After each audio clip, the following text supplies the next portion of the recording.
everybody.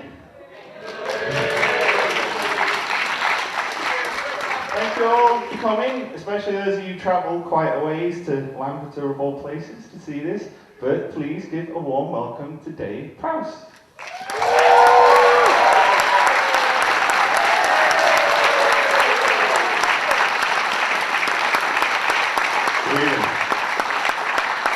Nice to see you all. Sorry it's such a terrible night.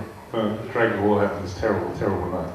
Anyway, it's lovely to see you all. It's lovely to be in Lampeter. This is my first time in Lampeter. And actually, this is the first time of this particular show. I've been doing science fiction conventions for about 28 years now, something like this.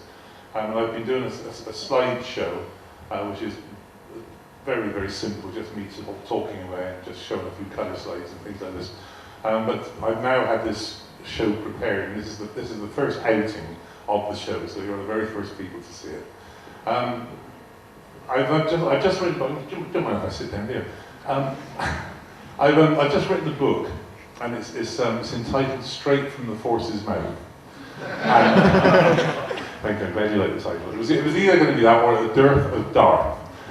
So I decided on. I thought, well, we'll do it the first one. We'll call it "Straight from the Force's Mouth." And it's coming out in March, and it's coming out as a two-volume book.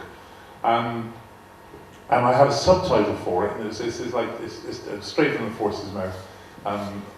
Dave Prowse's A Career Most Extraordinary. And I really have had a career most extraordinary. And it all really started years and years and years ago. When I was at the age of 13, I suddenly started having some trouble with one of my knees. I was raced off into a hospital just outside of Bristol with suspected tuberculosis of the knee. And they kept me in hospital for almost a year trying to prove that I had tuberculosis. And I went in, I was 5'9" when I went into hospital, and the treatment for tuberculosis in those days was plenty of milk and plenty of fresh air. And so they used to wheel us out onto the veranda, all winds and weathers and things like that. So I had loads and loads and loads of fresh air and gallons of milk. Anyway, I went into hospital at 5'9", and I came out 6'3". And I came out of hospital. So I've always been almost in hospital a year. And I came out and I had a leg iron, a leg brace, and I kept the leg brace on until I was 15 and a half. And I was actually registered as a crippled child. So, at the age of 15 and a half, I decided they told me to do some exercise, throw away the leg brace and do some exercising. So I went out and bought myself a Charles Atlas course. You two can have a body like me if you're not careful. And started doing all these exercises at home. And then eventually I bought myself a set of weights and started training, and bodybuilding became my big passion. All I ever wanted to be was Mr. Universe. And so I started training, as I said, at 15 and a half. And these are, the first selection of pictures are from my bodybuilding career. A bit of luck. Come on. That's it. This actually is a clip from the DVD game, which we did for Hasbro. This is my very first physique pose when I was about 15. I was at the Bristol Grammar School at the time. Yeah. This is me a bit later. Yeah. I used to wear glasses at one time, actually, and I used to think I used to make me look more intelligent. This is like, I think I was like the land of the giants. Just there. This was a competition called we used to have a competition called Holiday Town Parade, and this was me just prior to the Mr. Universe contest in 1960. It's like the evolution of the physique. This is me years later down on the big. Thank you. This is actually I was on the beach in Saint-Tropez in south of France. This is me in the back garden a few years later with my six-pack. This actually is a picture that was taken by. Do you remember the Morecambe and Wise show years ago? There used to be a big busted lady that used to come on the end of the Morecambe and Wise show and take all the applause. Well, they get the Sun newspaper got in touch with her and said, look, we'd like to grant you a wish, any wish you like. And she said, well, one wish I would like. I would love to do a photo session with Dave Prowse, and she came to my gym, and that was one of the pictures that she took. Now, this is from a film called Vampire Circus. There's more of this, but I think probably that was the biggest and the heaviest that I achieved from the bodybuilding. I actually went up to, I finished up at 19 stone 10 at 6'7" when I was British weightlifting champion. Right. So this, as I said, this is from Vampire Circus. I was British heavyweight weightlifting champion. I went into the Mr. Universe contest in 1960, and at the end of the Mr. Universe contest, the chief of the judges came up to me and he said, "Look, Dave," he said, "I got some bad news for you." I said, "What's that?" He said, "Well," he said, "You'll never ever win a Mr. Universe contest." He said. I said, "Well, what's the problem? I'm the biggest competitor you've ever had." I said, "I'm 6'7", I'm about 17.5 stone. I said, "Well, obviously you get a lot bigger." He said, "Oh no, that's nothing to do with your physique." I said, "Well, what's the problem?" He said, "Well, you've got ugly feet." I said, "Well, I can't do anything about my feet." He said, "Well, I'm sorry, but if it comes to a competition between you and somebody of an equal standard, you would always lose out because of the shape of your feet." It's like, "Oh, I chuck up bodybuilding, take up competitive weightlifting." So in 1961, I got 3rd place in the British Heavyweight Weightlifting Championship. 1962, I won it. And I did the Empire and Commonwealth Games in 62, and I did the World Weightlifting Championships in 62. And I won it again in 63, won it again in 64. And in 64, I was training to go to the Olympic Games in Tokyo. And at the very last minute, although I qualified and set up the highest total possible, for me anyway, the Weightlifting Association said, "We're ever so sorry, but we haven't got enough money to send you to Tokyo." So I thought, well, that's really the end of my athletic career as a weightlifter and bodybuilder. Because I thought I didn't want to wait another 4 years, for the next Olympic Games to come around. And the Empire Games was 2 years away, and I thought, no, I didn't want to do all that training for all that time. So I decided I would turn professional. And I came up to London and I started working for an American weightlifting company. And almost one of the first things that happened, I was touring around trying to sell weightlifting equipment. I happened to call on a stunt agency. It was called Tough Guys, and they used to supply stunt men to the films and television business. And one day they said, if ever there was any work in show business, would you be interested? And I said, well, I've never ever acted before in my life, And they said, well, don't worry about that. We'll cross that river when we come to it. Anyway, within about 2 weeks, I was auditioning for a play at the Mermaid Theatre in London called Don't Let Summer Come. And all they needed was somebody to play the part of Death. They said, "You're not going to be discovered from this play." They said, "There's only 3 people in it. There's Kenneth Griffith, Liz Fraser, and Caroline Mortimer." And it was being directed by Bernard Miles, who eventually became Sir Bernard Miles. And he said, "All we need somebody to play the part of Death. They're going to be covered from head to toe in black, with a black shroud, black gloves, black socks. Nobody will be able to see anything of you whatsoever. And all you have to do is come in at the very end of the play and pick an actor up off the floor, off of the bed actually, and lift him up very, very slowly to make it look as though he's floating away, you see." And they said, "Do you think you could do it?" And I said, "Yeah, I can do that." And they said, "Well, be very, very, very careful, because he's been dropped about 6 times this week by all these poor struggling out of work actors that have been trying to lift him, you see." So anyway, I went in and I did it, and that got me the part. And then from then on, my agent started sending me out for all sorts of jobs and things like this. And then eventually in 1967, I think it was, my agent rang up and said, "I've got your part in the film." I said, "What's the film?" They said, "Casino Royale." Anybody see Casino Royale? Oh, I'll show you. One of the bits I did from Casino Royale.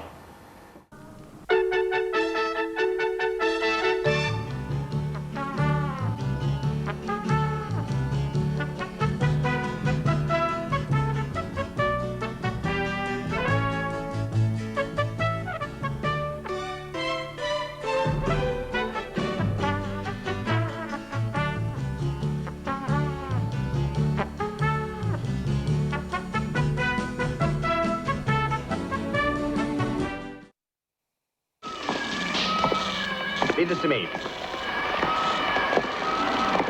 Where's the office? The office. Come on, quick! That's very civil of you, sir. Thank you. Come on, give me a hand. Look out!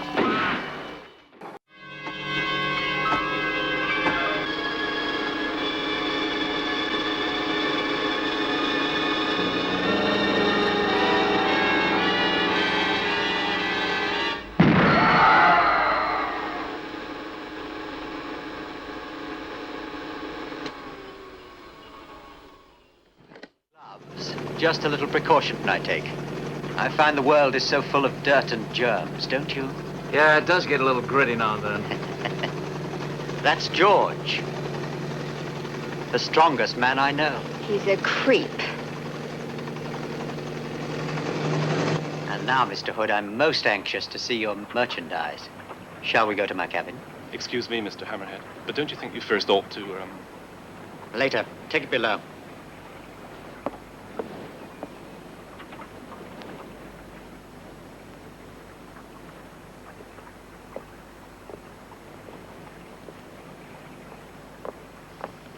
Rub-a-dub-dub. 2 men in a tub. Well, what's for lunch? You bastard!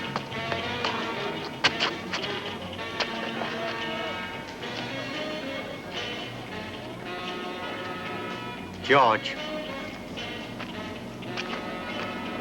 Oh! No! Oh! Not Andreas! No!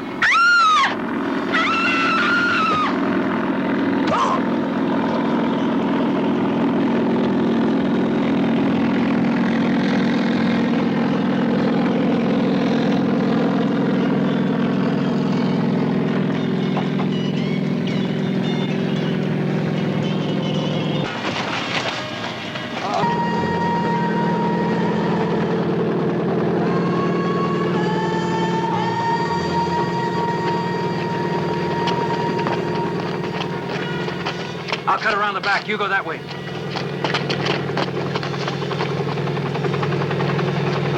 Hurry!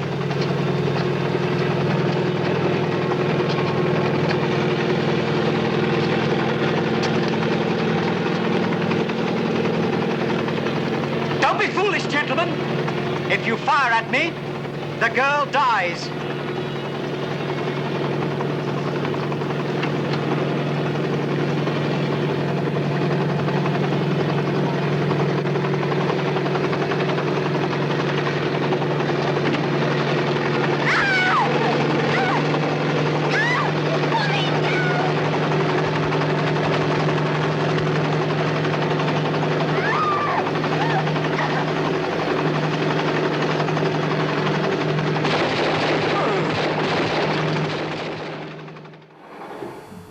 Another death scene.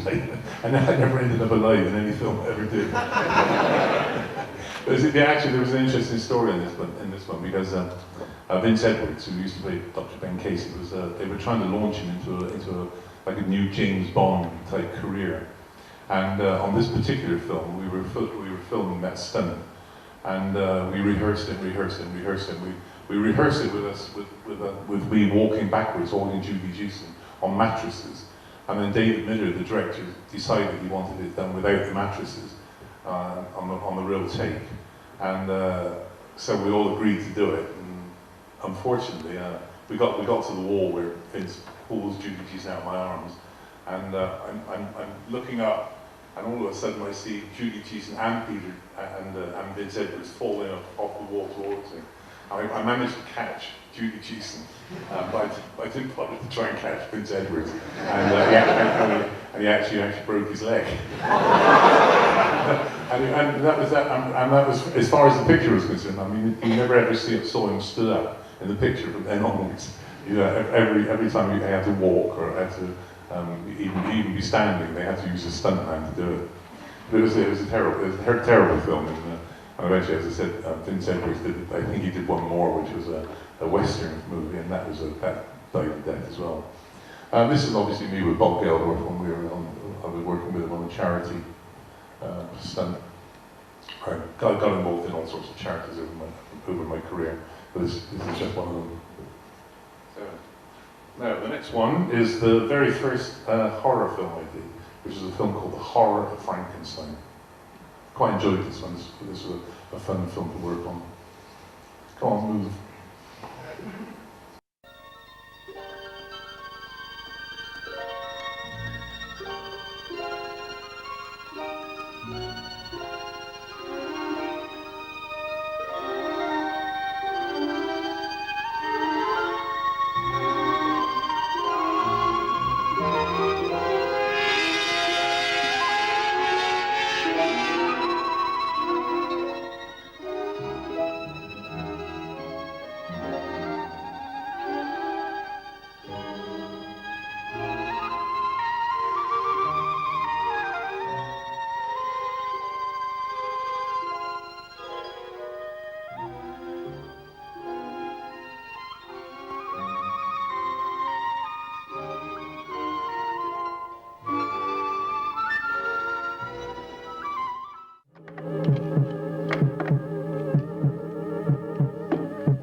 I'm Victor Frankenstein.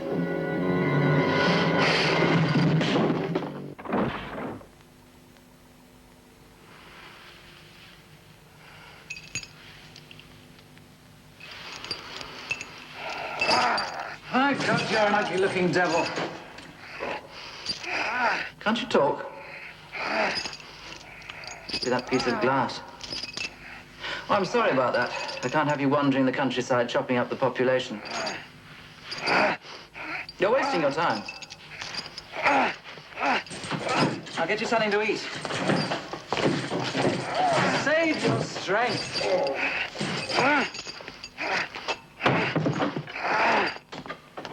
Hello, Henry. Now, my friend, the first thing you must learn is some manners. When I say something, you listen and you obey. Sit down and you can have it. Come on, sit. You heard me, sit. I said sit.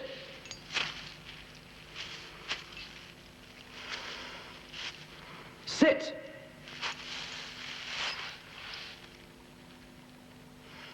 Good boy.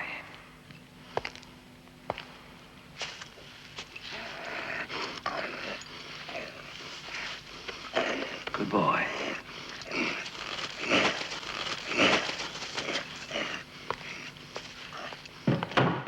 So this is a picture of Norman Wisdom, or Sir Norman Wisdom, when we both got our awards from the Queen back in the year 2000. I got an MBE and he was knighted, and it was June 2000.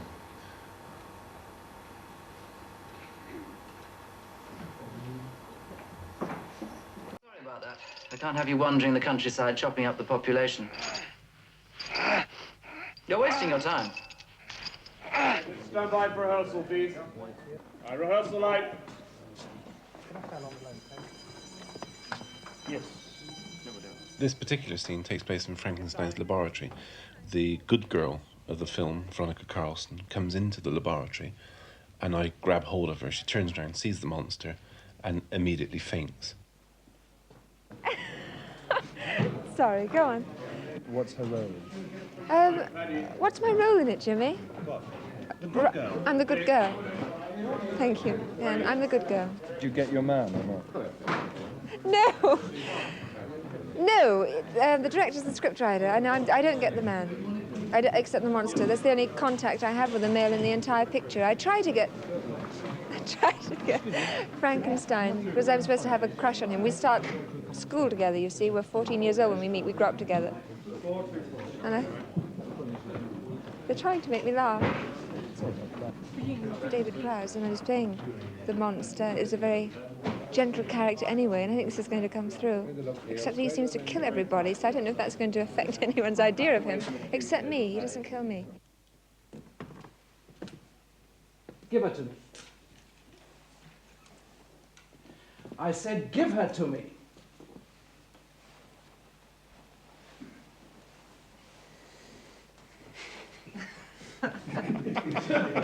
What's he laughing about? It was perfect.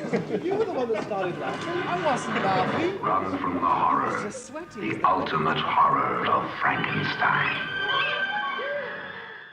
The next clip is probably from one of the most important films I've ever done. In actual fact, this particular film was voted into one of the 100 best film movies of all time. This is a picture of obviously me with Arnold. Arnold was a great pal of mine a few years ago when he came over in the early 60s and won the Miss Universe contest for the first time. And at the same time, I was the British heavyweight weightlifting champion, so we palled up and we used to go around together doing physical culture shows. And just recently, he's now obviously governor of California, and I got in touch with him and asked him if he would endorse my application for a work visa in America. And he was good enough to write me a lovely letter, which actually got me my work visa for the States.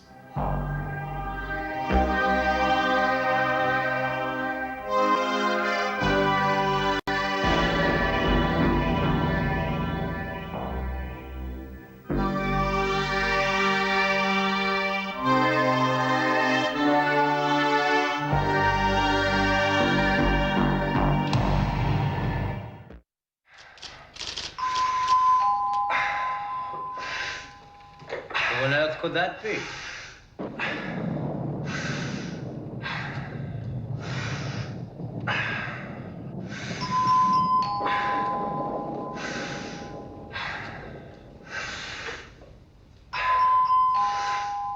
I'll see who it is.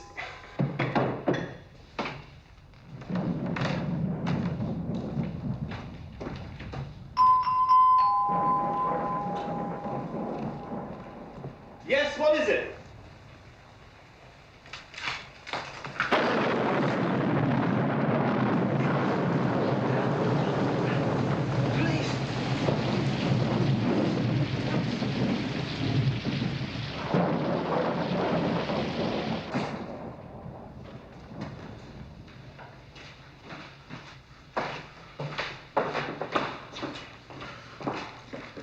Frank, I think this young man needs some help.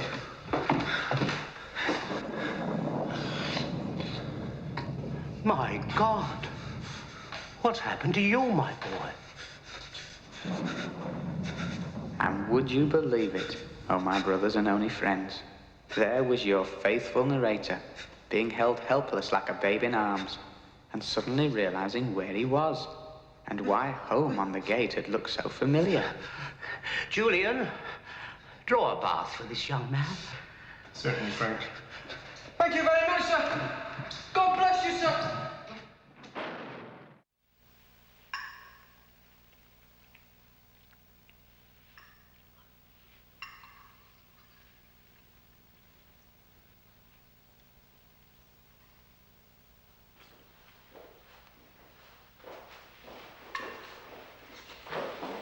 Good evening, sir. Good evening. It was very kind of you, sir, to leave this out for me. There was no one around when I finished my bath, so I started. Hope that's all right, sir. Of course.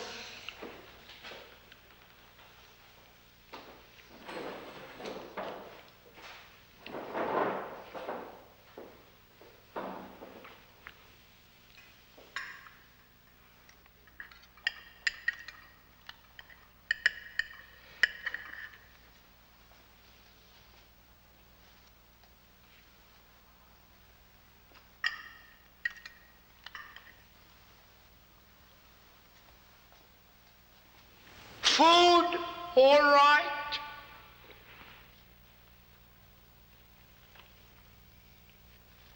Great, sir, great. Try the wine.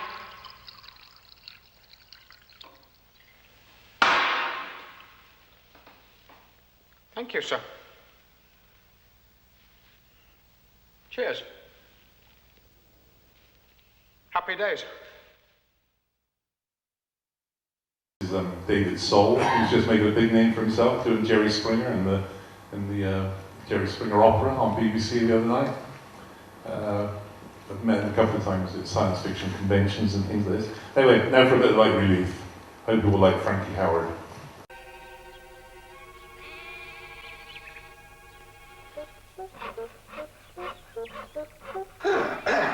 Impressive, isn't it?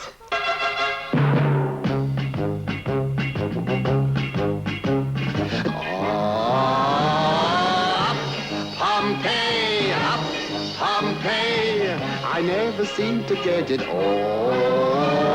Up, Pompeii, Pompeii, salute, naughty, naughty. Up, Pompeii. Boy, watch what you're doing. I'd rather watch what you're doing. Kindly lay aside.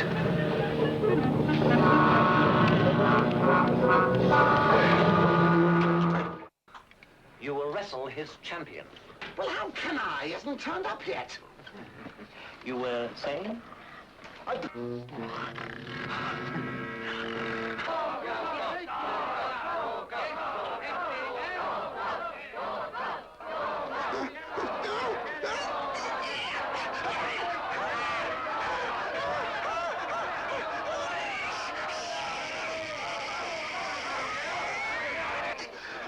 Watch this.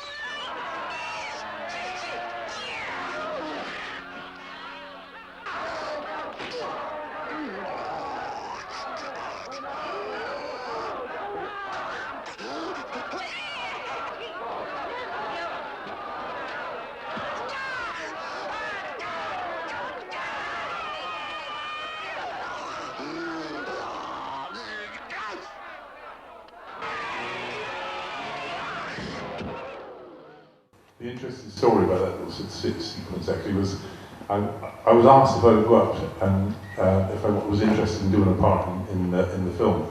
And I went up to see them, and they kept me waiting for ages and ages and ages, and then eventually they turned around and said, well, I'm sorry, but the part we had for you was gone. And I said, there's nothing else in the movie then? They said, no, nothing at all. Then somebody came in and said, well, look, there is a, we need somebody to stunt double for Bernard Breslau. So they said, well, would you like to stunt double for Bernard Breslau? And I said, well, no, I don't want work as a stunt now. I'm an actor, you see. And they said, well, sorry, but that's basically all there is. And so I was about to walk out, and then somebody else walked in and said, look, we need a lover for Madeleine Smith in the Turkish bath. Yeah? And it's a nude scene, practically a nude scene with Madeleine Smith. Yeah? And so they then said, well, how would you like to play Madeleine Smith's lover in the Turkish bath, you see? And I said, well, yeah, I think I can manage that. Well, they said, well, as long as you stunt double for Bernard Breslau, you can have the part. And so that's the reason I was in 2 parts in the movie. This is Rolf Harris, of course. He was, we're both parts of or members of a charity called the Physically Handicapped and Able-Bodied Association, it's called FAB, P-H-A-B. And Rolf, for a long period, was the president of FAB, and I was one of the vice presidents. I still am one of the vice presidents, but Rolf is retired, and Ed Stewart, the DJ, who has the Sunday program on BBC, is now the president of FAB.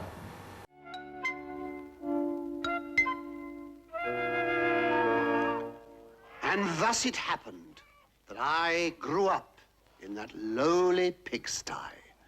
And it came to pass that eventually they realized I was not a pig like the others. And they took me into the castle. I haven't finished yet. And I became a servant, a serf. And they named me Lurkalot. Because I do.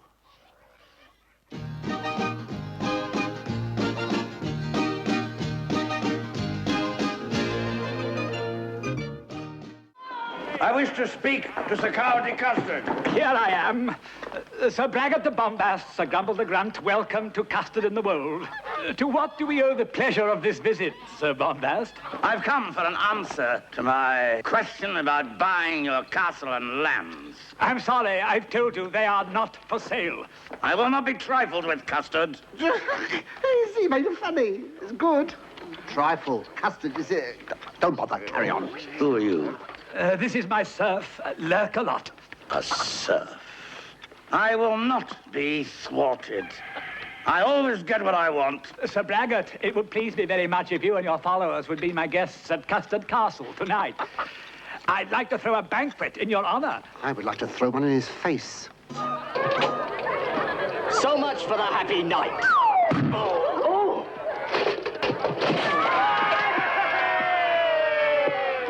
Mister, can I have my ball back? Get up, you fool! He still lives! Get in and finish him up! I'll meet a horse! Quick, put this on before somebody recognizes you. This calls for the ultimate deterrent. This is my son. This is Mark Hamill. No, not my son really. I mean my son in Star Wars movies. This is Luke. There's Luke and myself, and we were actually rehearsing for Empire Strikes Back. One of the very few films that you'll see of the actual lightsabers that we actually fought with. They were really nothing more than like a double-handled flashlight. They started off as like a double-handled flashlight, and you take out the bulb and the reflector, and then they put a very fast revolving motor inside, and they put like a 3-foot piece of dowel, 4-foot piece of dowel, or carbon fiber rod into the like what used to be the torch, or into the revolving motor, and coated the dowel with reflective tape, so that when you actually switched on and the thing started revolving around very, very fast, then they shined the lights out, or they put all the lights on, the studio lights on, it reflected the light, and it really did look good, they looked sensational. But every time I hit Obi-Wan Kenobi, they used to break, and so we used to spend more time picking the pieces up off the floor than actually fighting. So eventually, they finish up with a solid piece, as they are there, which, as I said, doesn't evolve and doesn't reflect the light or anything like that. And in the first movie, in Star Wars, all the lightsaber fight between myself and Alec Guinness, Obi-Wan Kenobi, was all hand painted in, all the reflector and all the glow and everything else was all hand painted on the negative. And then, and obviously in the second and third, it was all CG. So we're coming now to my David Jason movie, which is a terrible movie called White Cargo. It's quite a longish sequence, this one.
Oh, I'm sorry.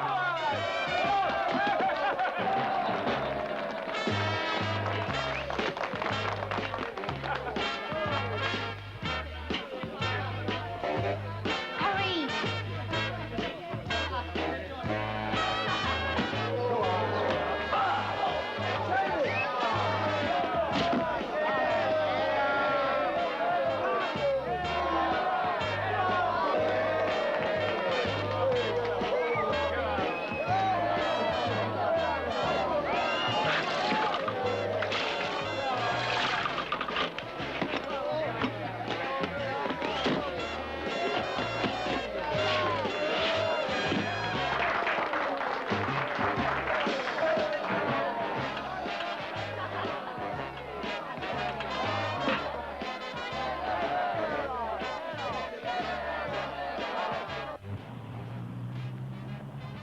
Well? Fine, thanks. Don't look at me. Has he come back yet? I don't know, I'm not looking. Where's your standard issue miss? Exactly. You're hurting me. You know? Action station. Brute!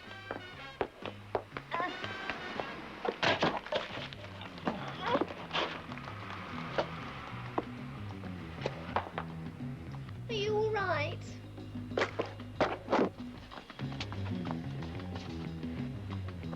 No. If I catch you going through the boss's desk again, Stella, I'll have your guts for garters.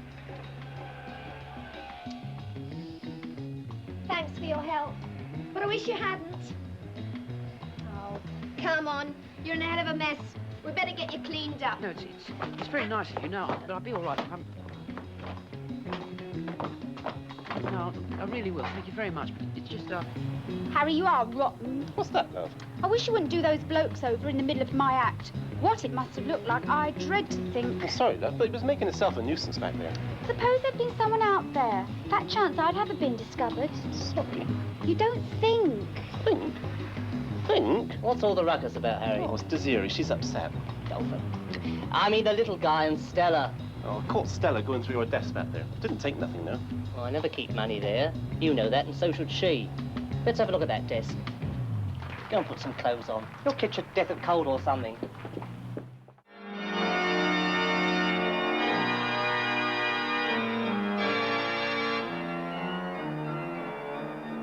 Harry, switch that organ grinder on. I'll try to think while I work out your commissions.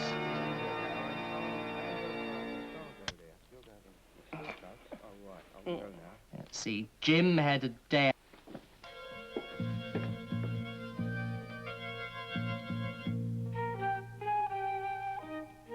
Hello, boys. Hello, Gov. Harry, can I have a word with you?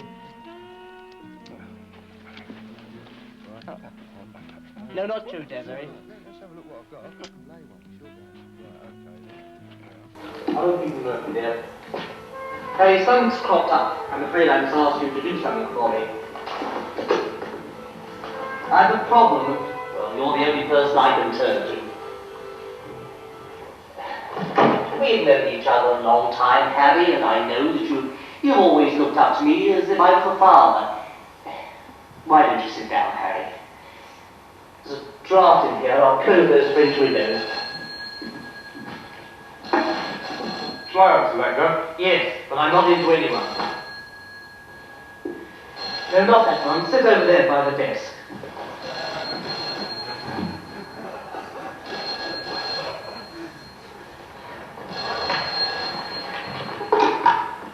Yes? No, we're not in. Sit down. Harry, there comes a time in every man's life, Harry, when he has to give up something he's fond of. Kings give up their countries. There was that bloke who went to the guillotine. What I'm asking you, Harry, is a far, far better thing than you've ever done before. What do you think of Desiree Vick, Harry? She's all right. Why? They want her. That's all there is to it. The decision's been made. I'd like to give you a little something by way of thanks, Harry. How about a tenner? Oh, thank you very much, Mr. Pollard. So it's all right then. What is? Giving up Desiree at tomorrow's consignment. Of course it's all right. It is? Well, let's make it a fire, shall we? I'm a little short at the moment. Thank you. Is the van all right for tomorrow? Yes, I've had a word with Jim. He knows the tools are in the front, because we don't want any more trouble like we had last time. So I've got the rest of the night with Desiree.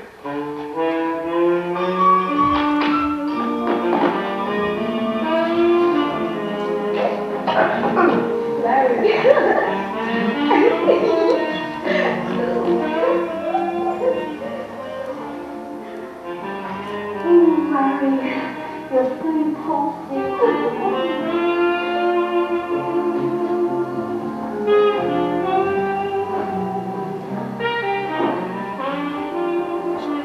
If you're squeamish, close your eyes.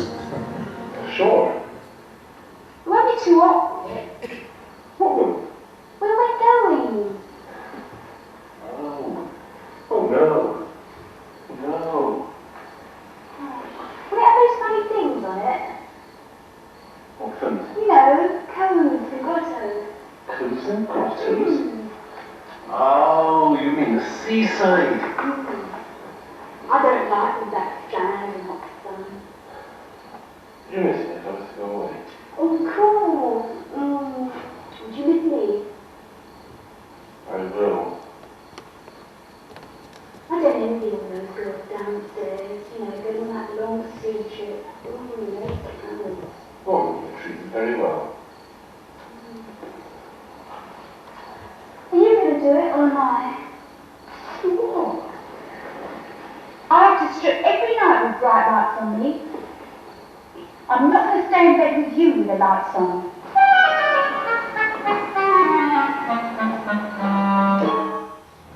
Harry, see what he wants. Oi, Harry! Yes, you! Come here!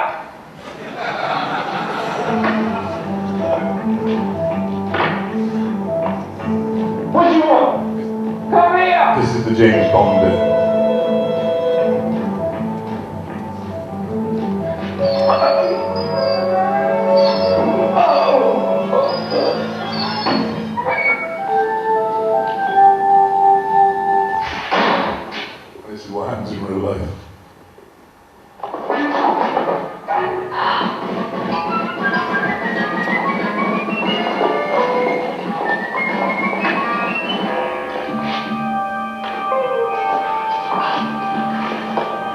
carpet.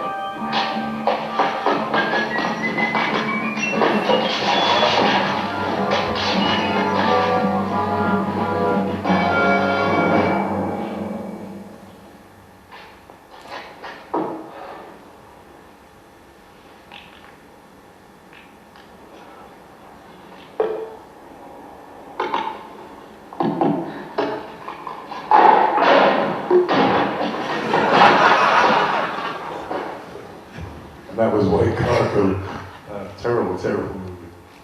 This is me and Lou Freakin, another great pal of mine. He came over, I met him first of all when he came over for the Miss Universe contest. And then in recent years, I keep meeting up with him in America, where we both do conventions together. And then in 1998, I organised my own convention up in Blackpool and invited Lou over, so he came over with his wife and his son, and they stayed at my house for 3 weeks. And I had the job of feeding him for 3 weeks, which was a terrible job, I tell you. Anyways, he's a nice guy. I really like him very much. Next one is is the second of the Hammer horror movies I did, which is a thing called Vampire Circus, which I thought was one of the very best. But there's a great scene where I get my comeuppance.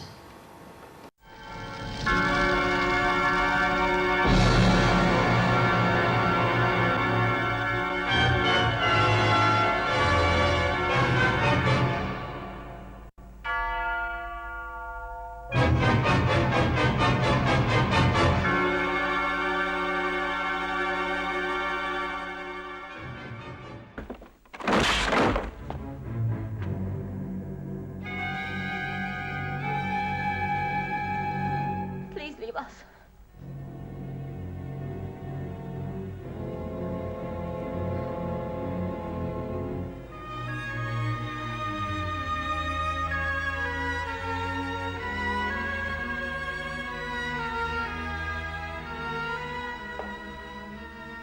Please leave us alone. Please. Go back to them.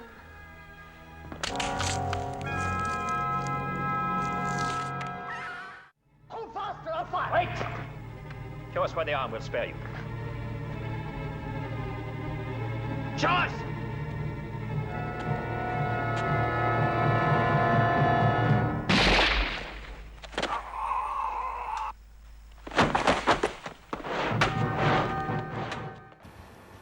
That was another gruesome ending.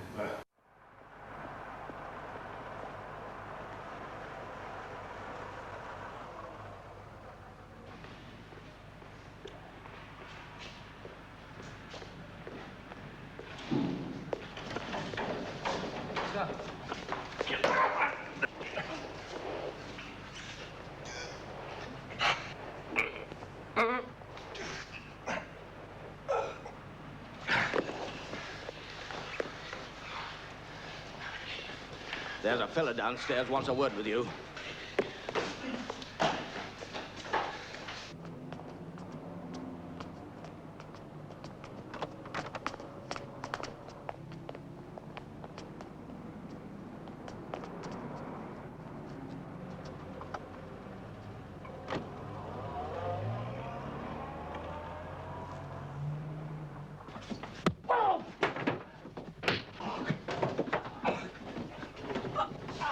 Wait! This may not be necessary. All we want you to do is to answer a few questions.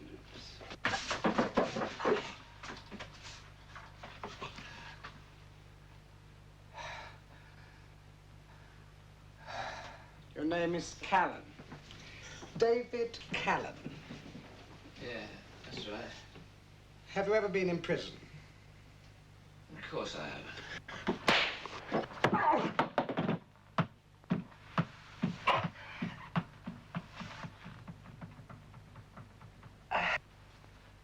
Sit up.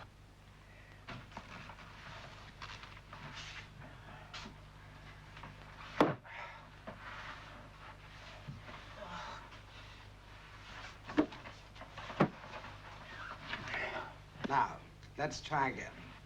Have you ever been to prison? Yeah, I did 2 years in one with Scrubs. Armed robbery. Why do you carry a Noguchi Magnum? Well, see, I got a job lined up. What job? Well, I've got it's all planned out. A little paper.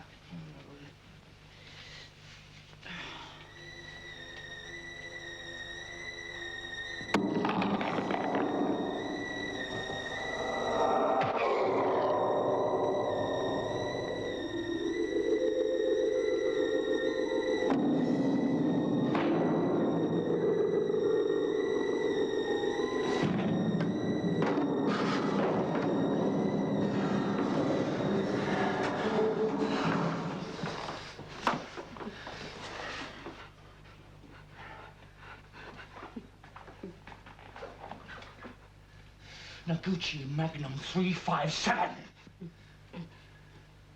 Go on over there. Go, get over there.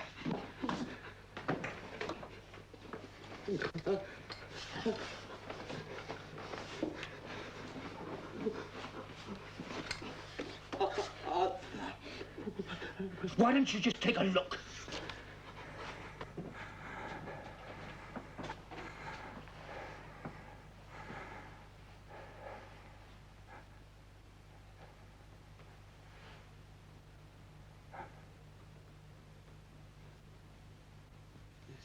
He's dead. Yeah. Well, it just goes to show you can't take anything for granted.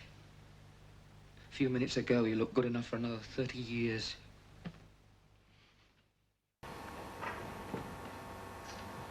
Recognize this guy? Jimmy Doohan, Scotty from Star Trek. I met him quite a few times and stuff. It's very interesting. It's knowing a lot of these sort of what I call very famous stars are very visibly famous. And I once went out to dinner with Jimmy Doohan, and it was the most horrendous dinner I've ever been to, because you sit in a restaurant with him, and everybody comes up to him during the course of the dinner and wants his autograph and things like this. And he can hardly get a bite of food into his mouth before somebody comes up and wants autographs and things like this. Really terrible. Lou Ferrigno is very much the same. Can't go out with Lou Ferrigno because everybody recognises him. Really very, very difficult when you're that recognisable. I'm very, very lucky in as much that, although I'm now regarded as the ultimate screen villain of all time, I'm nicely hidden behind a black mask. And so I can come to conventions and do shows like this, and everybody knows who I am. And I'm sort of, I meet everybody and sign autographs for everybody. But then I can walk out of here and walk around Lampeter, for instance, and nobody's got a clue who I am. So I can have my privacy when I want it. I can have my acclaim when I want it. That's Jimmy Doohan. Now for a bit of light relief. This is a couple of the nicest television clips I've ever done.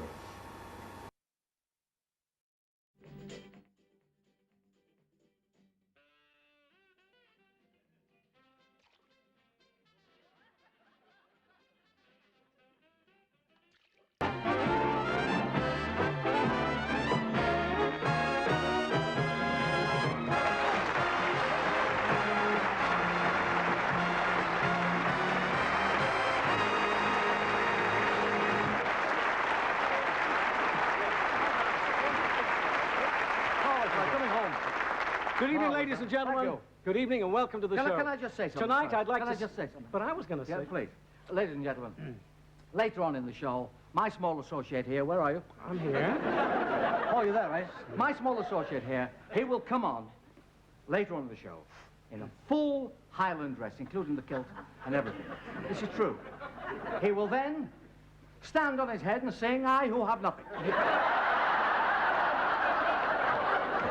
He will then do the splits. The splits? He will do the splits over a bucket of live lobsters. Which will fully guarantee that he can do his impression of Margaret Thatcher. Oh, no, I'm not. Oh, yes, you will, sunshine. Are you going to let go of me? What's the whistle for? I said, are you going to let go of me? Well, I'm good and ready. I've been booked. No. Oh. You wanted me, boss? How do you do that? How does he do that? The tall one with the glasses, Cosmo. What? Repeat after me. Lay one finger on the boss. Lay one finger on the boss. Oh. And I knock the living daylights out of you. And I'll knock the living daylights out of you. Right, that'll do for now, Cosmo. Right, that'll do for now, You Cosmo. don't say that. What's the matter with you? Get off, you big Bristolian fool. I've just been attacked by a block of high-rise flats. Who is that man? 4 Ronnie Corbett's? No, that was I saved that one. I saved it. No, I did. I saved it. No, that was R.A.G. R.A.G. Rag? No, Rent a Giant. Rent a Giant? Yes. I rented him for the night to keep you in your place. Oh. That man's a bouncer. Joke coming up.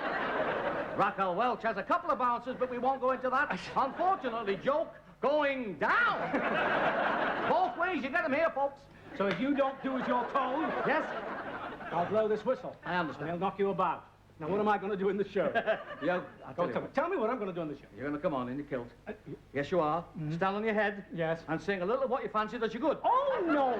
Oh, no, I'm not. Oh, no, you're not. No, I'm not. No, you're not. Now, what am I going to do in the show? Pardon? I said, what am I... Have you got a light? No, what am I going to do in the show? I'll tell you what you're going to do. You're going to come on in a beautiful evening dress suit. Marvellous. That's me. A line of gorgeous, lovely girls. Beautiful looking chorus girl. All waving. Big, don't step back too far. No, I'm just getting ready. All wearing great big, enormous fans and they're waving them at you like that. That's lovely. And then you walk back up the middle of them again. I walk back up the middle? Oh, yes. What for? Because the draft from the fans, they've blown it straight up. It's on the floor. You're in your kilt. You bend down to pick it up. Yes. A woman from the audience shouts, "I'll never eat another hot cross bun as long as I live." The shouts of air. Give him air. Another fool shouts, "Give him Aberdeen as well." The tall one with the glasses, Cosmo. That's me, son. Hey, ready? Just rough him up a bit, Cosmo. Let me just belt you. Right, off you go, Cosmo. Right, off you go, No, you Cosmo. don't do that, Bart. Didn't you read the flaming script? Get off! Good. God, where do you find these people? I've strangled me. Kelly got nervous. You never did this at rehearsal. Now you get the picture, Mr. Clever? Yes! Mr. Wise. That's better. Now you can do something for me. What? Mr. Wise. I'm feeling a little bit peckish. Oh, yes? When I get this out in about 10 minutes. Yes? You're going to eat it? I'll eat it, yes. Now, write this down. Certainly. When I get this out in Think about what? 10 minutes. Mr. Wise, don't forget that. Right. Now, Have you got any spit? I'm dry. Some cold chicken. Pardon? Some cold chicken. Some cold in the chicken. Some cold chicken. Some cold the chicken. And some nice mixed salad. Nice mix of salad. A bottle of white wine. Bottle of what? The vino. Vino. I'm German, you know, you can tell. Yeah, vino. And a nice Havana expensive cigar. A nice Havana expensive cigar. Signed. Paid for. Oh, paid? Paid for by Ernie Eric MBE. Oh, no, OBE. OBE. Let me have a look at that. Oh, it's so small, I can't see it. There's no answer to that. What are these? What are these? Oh, thank you very much. Dear Ernie Wise, why don't you go and get... It's a tall one with the glasses, God.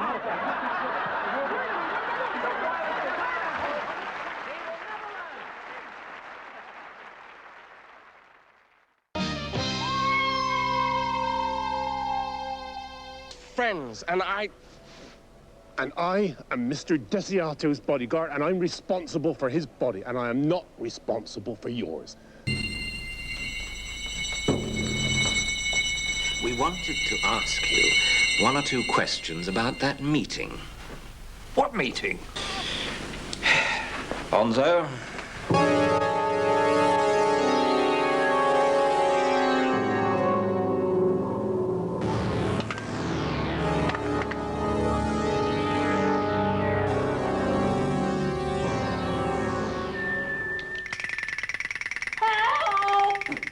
Good. What? Excellent. A cry for help. And who is there to help? Nobody? The other people at the meeting? Well done.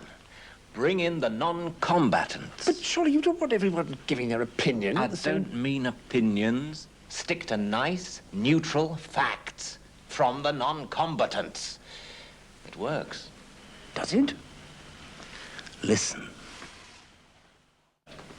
Me? We have ways of making you talk. February 23rd. It was a Tuesday. Oh, yes. Dallas was on.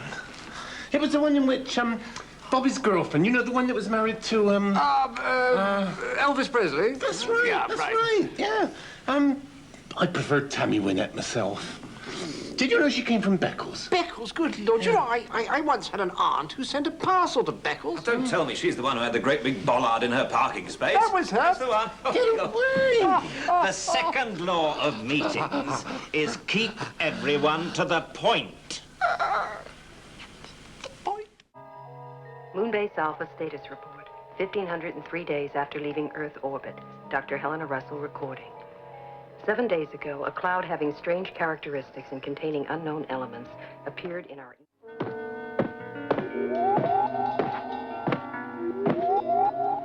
And that concludes the first half of the program.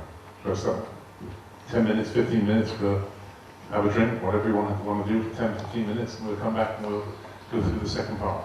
Okay? Thank you very much. You enjoyed it? Yeah?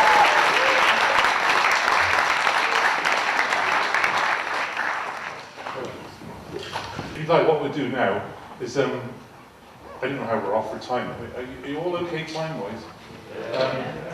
Let's go into questions and answers, shall we? Have anybody got any questions you'd like to ask me? Yes, then.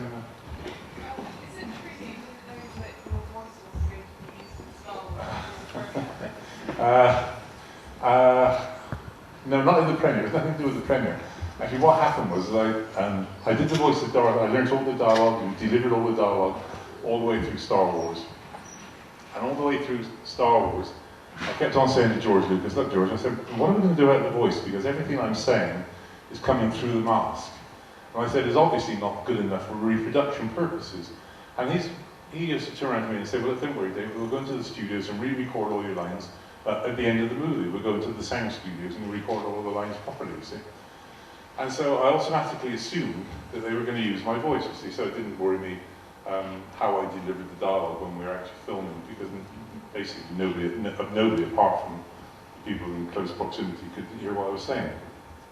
And anyway, we got to the end of the movie. They chased back to America because they couldn't get all the special effects that they wanted. And I didn't hear any more of it. See? And then, of course, the film came out in May 1977. And I thought to myself, and it came out with this huge furore of publicity. And I thought, well, that's interesting. I wonder what they've done. They must have done something with my voice. You see?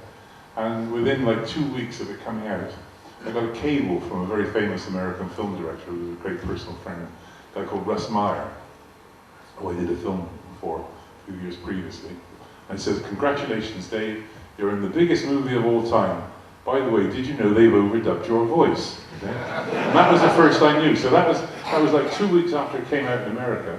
And that was like 4 months before we saw the first version of it in England. We didn't actually see it until, I think it was July or August. We had a showing for the press and all the crew and everybody else. And that was the first time I saw it then. And then of course it came out eventually, I think, at the beginning of 1978 in Great Britain. The other thing, of course, which is everybody asks me questions about, is that I didn't know that I was Luke Skywalker's father until I went to the premiere. That was where the premiere bit comes in, and they gave me false dialogue so that I wouldn't know that I was Luke Skywalker's father. And I'm up on the gantry and I'm going, Luke, come and join me. Together we will rule the Empire as father and son, and all this sort of business. And then I go to the premiere. We had 2 premieres. We had one in Los Angeles and one in Washington. And I always remember being at one of the premieres. I think it was the first one. And all of a sudden, Darth Vader's up there saying, "But Luke, I am your father." You see. I thought, oh, that's a novel twist. Nobody ever told me this. Like, and the funny thing was, is that of course I got up and that was all I thought. I wasn't sort of pissed off with him telling me, and not telling me the real dialogue or anything like this. It didn't worry me in the slightest. Like, but then, later on, what happened was Mark Hamill did an article for a magazine, and he said that Dave Prowse, he was frightened to death because he was sat 2 rows in front of me, and he was frightened to death that Dave Prowse was going to jump over 2 rows of seats and smash him in the face for not telling me the real dialogue. And then Harrison Ford wrote in a book. He wrote in an autobiography, a tiniest little bit about me, and it said at the premiere, Dave Prowse got up and hit Irving Kershner, the director, on the shoulder and said, "Why didn't you tell me that I was Luke Skywalker's father?" No, I didn't do anything of the sort. I just thought it was an interesting twist of the plot. Well, I thought it was really good, actually. Yeah. But I've had problems with the overdubbing of my voice lots of times because, as you no doubt hear, I have a West Country accent. I like to call it. I tell people I have an educated West Country accent. You say, "Oh," they said, "No, it's a Bristol accent." I said, "No, it's an educated West Country accent." You see. And lots of times it's like, even with the Green Cross Code, when I did the Green Cross Code, they wouldn't use my voice to start with. They said, "Oh, the kids in Wales and the kids in Scotland and the kids in Northern Ireland will never understand your Bristol accent." And I said, "Well, of course they will." And so eventually they gave me all sorts of different accents from various jobs that I've done. And like some of the clips that you've seen so far today, quite often, like on the Callum one, for instance, that was not my voice, that was somebody else's. And, so they used to give me what they call a mid-Atlantic accent, which is something in nothing. Yes, young man, yes. How was it for you to work with Irving Kershner as a director? Well, Irving Kershner is one of the nicest guys I've ever worked with, and I would have said, I put Irving Kershner in the 3 of the greatest directors I've ever worked with. Yeah. I've got three great directors for me. Number 1 is Stanley Kubrick, number 2 is Russ Meyer, and number 3 is Irving Kershner. They're my 3 favourite directors of all time. And it was a totally different experience working with Kershner than it was working with George Lucas. George Lucas is a very nice guy, and I think he's one of the world's great filmmakers, but I don't think he's one of the great film directors. And he obviously directs well, but he's one of these people who doesn't say anything. He just leads you to your own devices, and if he likes what you're doing, he leaves you well alone, and you just get on with it and do what you have to do. And the only time I ever spoke to him during the course of the filming of Star Wars was he would say, "Well, look, you come in here and you deliver the dialogue here, and then you walk off there," and that was basically it. But Irving Kershner would come and sit down with me, and he'd say, "Well, look, Dave, this is the next thing you're going to do. This is what I want you to be thinking about. You've just come from this such and such a place, and you've had problems with the Emperor and things like this, and now you're going to you're going off somewhere else, and you've got to meet up with the generals and captains who are also pissing you off, and it was putting you into the sequence all the way through. He was a wonderful director. I liked him very much. But he was very slow. This is the problem, actually, because time is money, and he was very, very slow, and they were always trying to shivvy him on, get him working faster. But he was lovely. Yes, anybody else? Yes, at the back. Don't want your lady with a hand up. Is it? Yeah. Oh, that's sorry.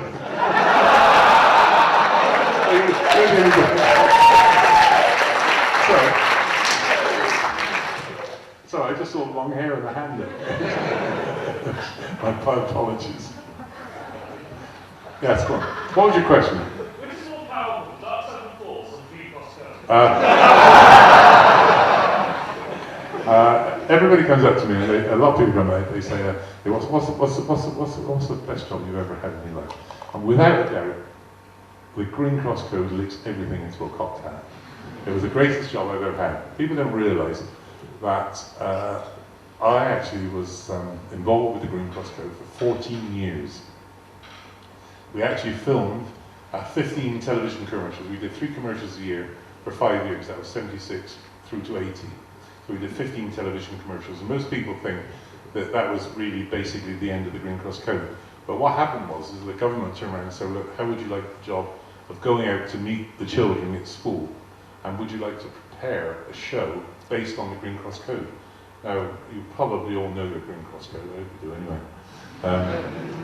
Just in case you've forgotten it, the Green Cross Code says, first find a safe place to cross, then stop. Stand near the curb, not on it. Look all around for traffic, and if traffic is coming, let it pass. If there's no traffic coming, walk straight across the road, but look and listen as you cross. Now that's your Green Cross Code. If you can't remember all your Green Cross Code, all you got to do is remember 4 words, and they are, come on, stop, look, listen, and think. Stop, look, listen. Stop, look, listen. Stop, look, listen, and think. Anyway, the situation was when I came into the Green Cross Code in 1976, same year as I did Star Wars, exactly the same. Almost, I got the 2 jobs within like a couple of weeks of each other, and the Green Cross Code commercials came out in September of 1976, and then ran right through until 1980. And then the government asked me if I would like to go around the schools. So I prepared a 3/4 of an hour show based on those 4 sentences. All right, 3/4 of an hour. And I travelled, eventually, if you added it all up over the course of the years, I actually went to 700 cities throughout the world, because although it was a British campaign, I toured all over America, I went all over Australia, I went to the Cayman Islands, I went to Barbados, I went to all over the continent, to all the British Forces bases.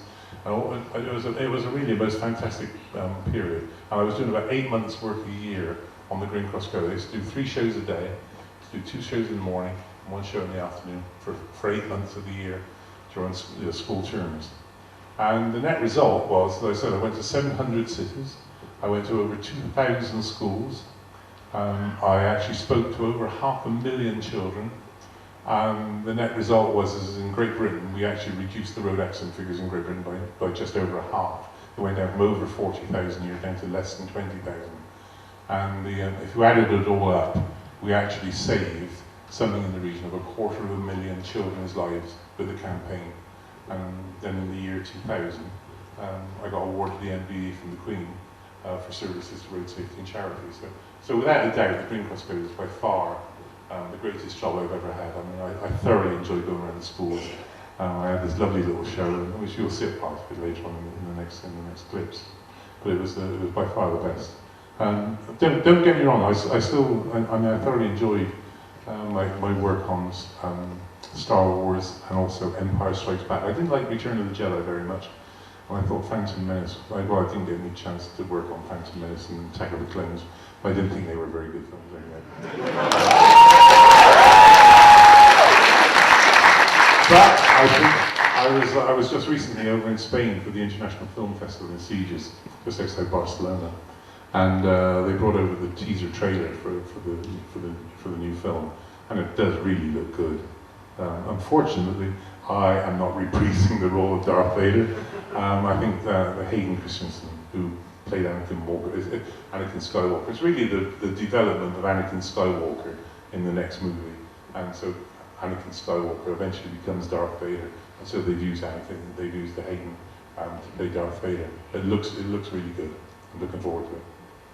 We have the big convention over in Indianapolis in April 20th to the 24th. We have 120,000 screaming Star Wars fans all coming in for that, so it's going to be good. Right, anybody else? Yes? You worked with the brilliant Stanley Kubrick. Yes. And you were notorious for doing those takes. How long did it take you to do that scene in A Clockwork Orange? Well, I'll tell you, I'd heard that Stanley was notorious to work with like this. And so I decided I would go and watch him filming. Well, first of all, let me tell you how I got the part in the first instance. I got a call asking me if I would go to see Stanley for a part in Clockwork Orange. And Stanley lives about a 2-hour journey from my house to his house. And so an appointment was made for me to go and see him at 8 o'clock in the evening, which is obviously when by the time he was already working on the movie then. And so, but he would have finished the movie and would have been home by 8 o'clock, you see. So that means I got to leave my home at 6 o'clock to get to his place at 8 o'clock. And so this I did. I chased all the way up to Bournemouth, which is where he used to live. And I waited and I waited and I waited. And about 10 o'clock, a message came through saying, very, very sorry, Stanley's been retained on the set. and is not going to, won't be able to see you tonight. So can you make another appointment? So I said, well, how about, I'll come tomorrow night at 8 o'clock, you know? So the following night I went all the way up again and waited and waited and waited, and another message came through saying, very, very sorry, Stanley's still working, can't see you, and will you make another appointment? Okay? So they said, make it, and would you make it to your own convenience? You know, I thought, this is good. And so I said, well, I thought the only time that he's going to be available is like 10 o'clock on a Sunday night. So I thought he's definitely not going to be working on the film by 10 o'clock on a Sunday night. So that was what I did. I said, I'll come up and see him at 10 o'clock on a Sunday night. And there he was there waiting for me, like, you know. And he said to me, he said, look, would you like to do a reading for me, you see? And I said, well, what do you want me to read? Because I've only got like 2 lines in the movie, or something like that. So. And so I read the lines, and he said, well, of course I can tell you're just reading, and you're not acting, are you? I was acting my heart out, like, you know. And anyway, they offered me the role, and I thought, well, I'll go and see him work before I get involved with him myself. And I went to Harlow Hospital, where he was filming the psychiatrist that went interviewing him after he jumped out of the window trying to commit suicide, and he was in bed all plastered up. And he was being interviewed by the psychiatrist. And I got to the hospital at 11 o'clock in the morning, and he was on take 37, and he finished at 4 o'clock in the afternoon on take 73, and he used take 6. But that's Stanley, see. And then when I came to do my big scene, I had 2 scenes, 2 big, well, I have several other scenes, but the two major scenes were one where I pick up Alex and carry him down the stairs, and then they have this big dialogue scene at the bottom of the stairs, and then I have to run all the way back up the stairs again. And we did that all day, non-stop. I'd go out and run up the stairs. I was doing all this heavy, I had these weights. I wanted the exercising to look strenuous, so I think the weights I was using were about 60 pounds, those dumbbells. And so I was doing these exercises, so by the time I put the weights down, I was puffing and blowing anyway. And then I had to run upstairs, pick up Alex, bring him downstairs, hold him in my arms while they had this dialogue scene. And then he said, well, go and put him in the bath. And then I had to take him all the way back upstairs again and put him in the bath. And it was non-stop, you know. And as soon as we finished one take, he said, right, well, let's do it again. And then we do it all over again. And I finished up the day, and I could not move my arms. My arms were so knackered. I could move them. And for about 3 or 4 days after, I was in a terrible state. I couldn't do anything with my arms at all. And then I get a phone call from him. And he said, Dave, he said, this is, we're going to do the scene where you carry Patrick McGee down the stairs in his wheelchair. I said, pardon? He said, you're going to carry Patrick McGee down the stairs in his wheelchair. And I said, well, hang on a minute. Whoa. I said, Patrick McGee must weigh about 170 pounds. I said, the wheelchair probably weighs another 30. I said, it's 200 pounds. You want me to carry down and the wheelchair? I said, carry him down the stairs. He said, yeah, you can do it. he said you weren't the British champion for nothing, you know, the British weightlifting champion for nothing. And I said, yeah, no, I can do it. I said, well, your name is not One Take Kubrick, is it? You know? And everybody went, oh my God, he's called him One Take Kubrick, like, you know. And he sort of smiled and he said, well, all right, Dave, we'll do it as quick as we can. And I was telling somebody earlier on, I had a marvelous association with Stanley. I don't know why it was. I think it was that basically he admired me because I was an athlete, or a former athlete, like ex-British weightlifting champion, and things like this, and I had an interest in athletic career. And he was what I call a frustrated non-athlete. I think he would love to have done something in the athletic world himself. He'd like to have been a footballer or something like this, you know.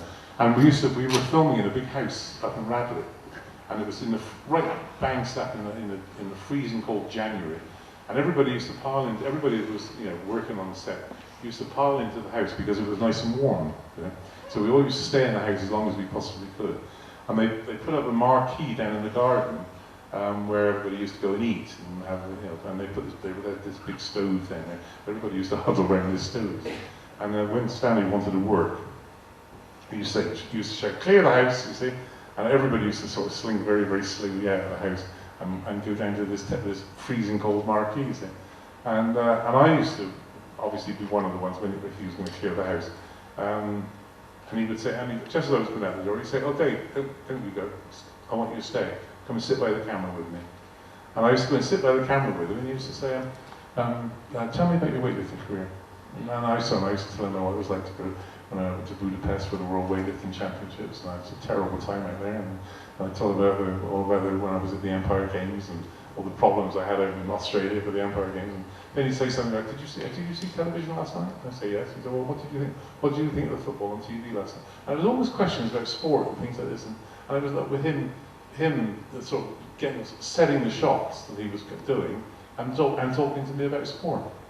And I said, I just had this marvelous association with him. And we had another interest, a really funny one actually. You know, I'm not boring you, I'm going to talk about something. He decided he wanted to film Alex's suicide attempt from Alex's point of view. All right. Now we filmed in a golf club, which was on the side of a hill, and it must have been 80 to 100 foot high. The roof of the building must have been about 80 to 100 foot off of the ground. Yeah? As I said, it was on the sort of side of the hill. And so Stanley decided he would buy an old camera, and they'd wrap the camera up in a big polythene box. And what they wanted to do is they wanted to throw the camera off the roof of the building, and so that the camera would turn, and it would look as though it was filming Alex's fall. You see? So everybody thought, well, this is a marvelous idea, like, you know.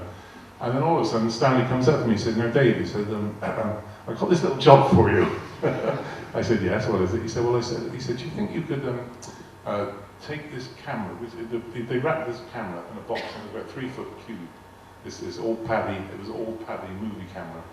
And they wrapped it up in this big polythene box, and they said, "No, what you want to do?" They said, well, "What you have to do, you have to get up onto the roof.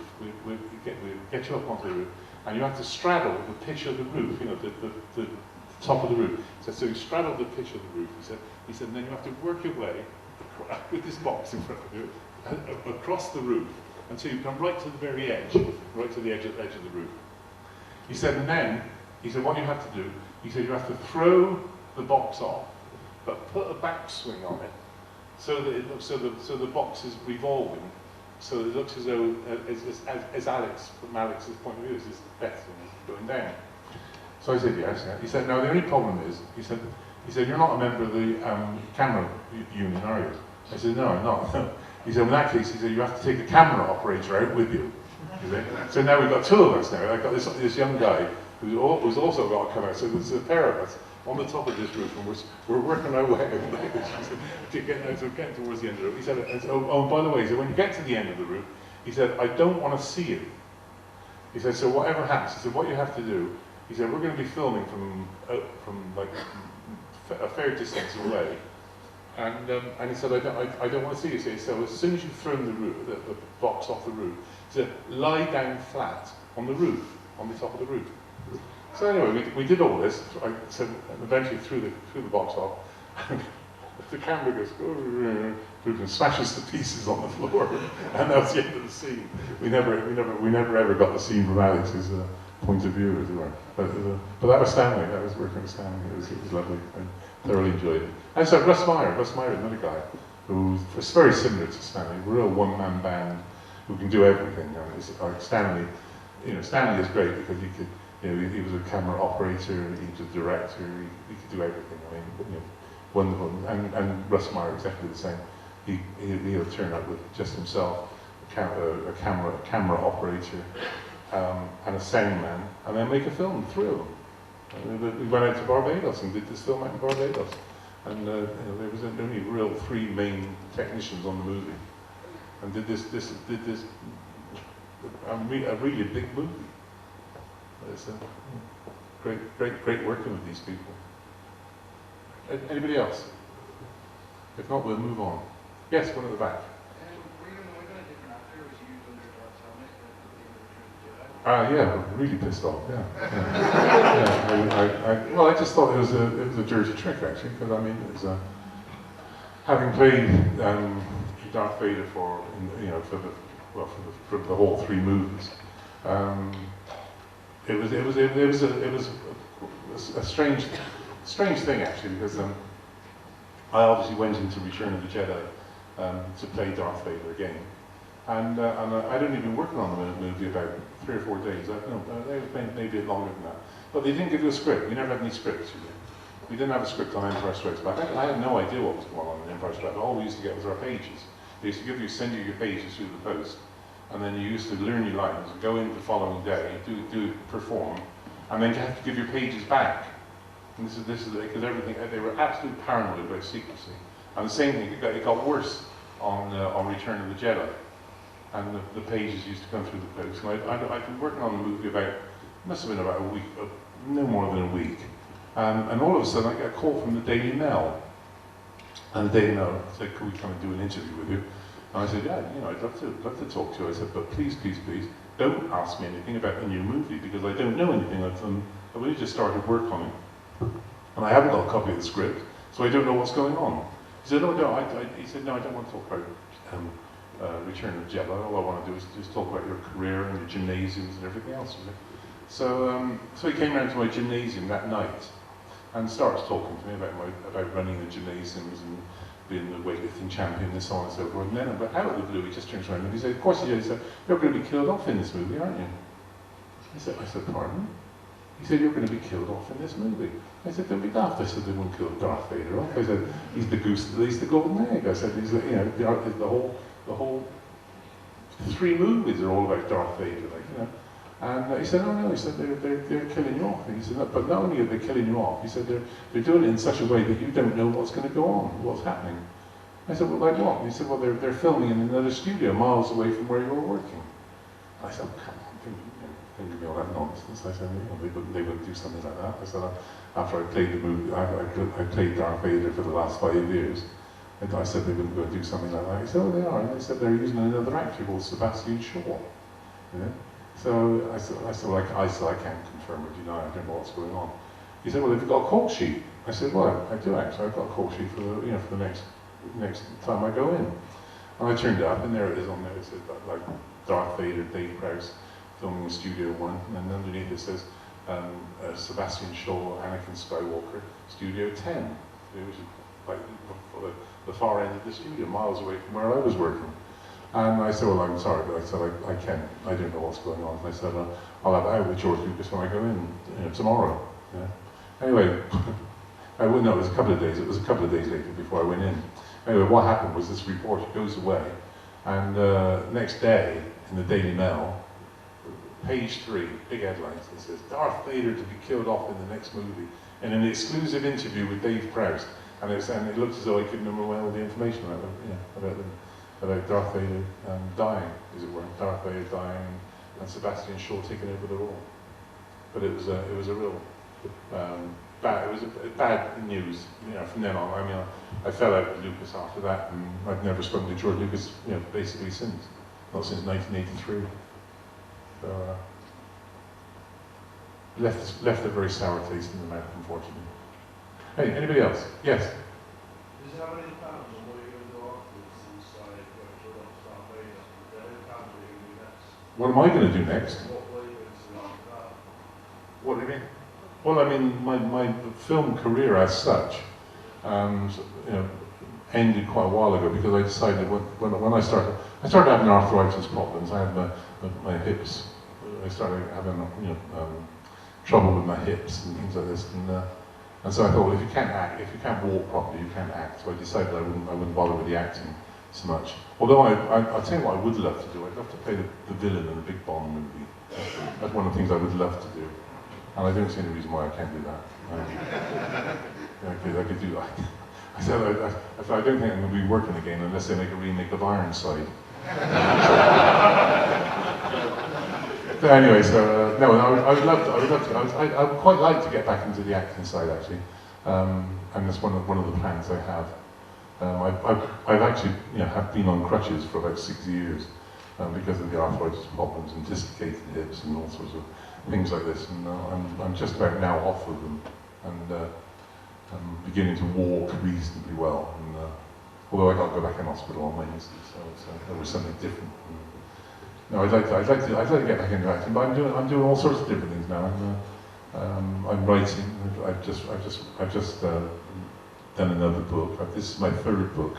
I did a book ages ago called Fitness is Fun, which was all about exercising and a bit autobiographical. And then I did another book called Play Safe with the Stars, which was a safety book for kids. And then now I've done a book now which is called Straight from the Forces Mount, and that's coming out in March. And I've got a second book which I'm going to do, which is all about old-time weightlifters, boxers, wrestlers, and strongmen. And then I'm going to do another one. I've got another one which I want to do, because I should be 70 in July, and I've decided to do a book on getting in shape for your 70th birthday. And it's all about exercising and you know, getting into the best possible condition you can do at that stage of your life, as it were. And the other thing, of course, what I'm doing is I've been having singing lessons for a while now. I'm thoroughly enjoying it. And I would very much like to do something with that. I don't know quite what, but I'd like to do something with it. Right, should we continue on? Oh yes, go on, one more. Yes. Yeah. It is actually, yes, yeah. Do you like it? Yeah, it's actually, it's what they call CL500. And it's the Mercedes, big Mercedes. And it's, but it was, I bought it off of R2-D2, funny enough. And this guy, it's a big car. It's a guy, if you've seen it, if you look at it, it's a big car. And it was, actually, when it came out, they nicknamed it the Panzer wagon, right? And but it was like road tested at 168 mile an hour. I mean, it's a fast motor, and I've had it doctored around a little bit as well. I've got a straight through stainless steel exhaust and straight through exhaust pipes and all sorts of things like this. You know, you have the engine management system chipped, and it gives you a much better, more acceleration. They give you a much higher top end, but it's a lovely, lovely car. But as I said, but it was owned by Kenny Baker. You know, Kenny's 3'9". And he used to have this tiny little steering wheel, and then he used to have a big box seat, and then pedals on as well. And because he had little stubby hands, he couldn't control the wireless and the tape player and all this, the CD player. So you have a little special little changer made. But the biggest joke of the lot is that when you open the boot, or when he opened the boot would fly up, you see, and then he used to pull out a little ladder, and then he used to get his suitcases, and then walk up this little ladder and put the suitcases in the boot. You see. Yeah? This all sounds good. This is true. And then what used to happen is he used to put the suitcases in the boot, come down the ladder, put the ladder in the car, and then of course somebody realised that the trunk is up, you couldn't reach it.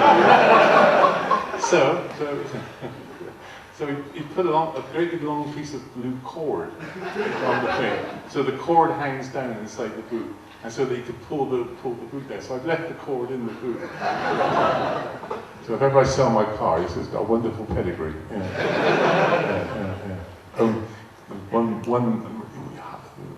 One nice Mercedes owned by Darth Vader and R2-D2. Can be bad, can it? Yeah. But it's nice. It's a nice one too. Yeah. Right, shall we continue on? Let's see where we're going to go. Oh, this is the first thing we've got coming up is a lovely television series I did called A Horseman Riding By. It was a novel by R.F. Delderfield, and it was we filmed down in Kingsbridge, down in Devon. I hope we did all right.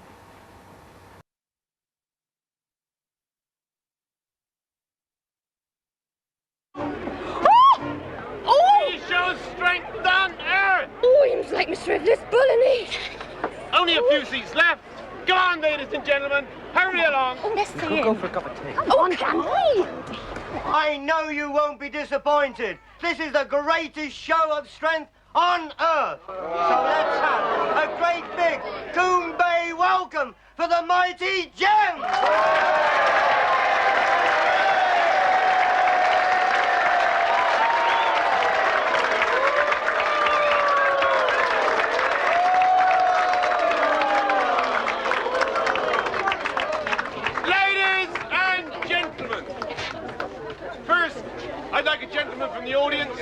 to prove that the amazing feats of strength I'm about to perform are genuine.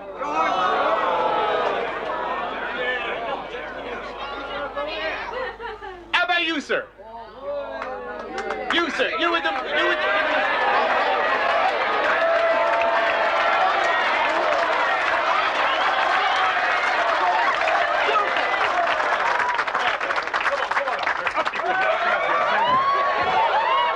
Right, no ladies, come on, you have a ringside seat, my dears. All right, sit yourself down. Right, sir. Now, what I'd like you to do is pick up one of them iron bars and confirm that it is solid iron. I can do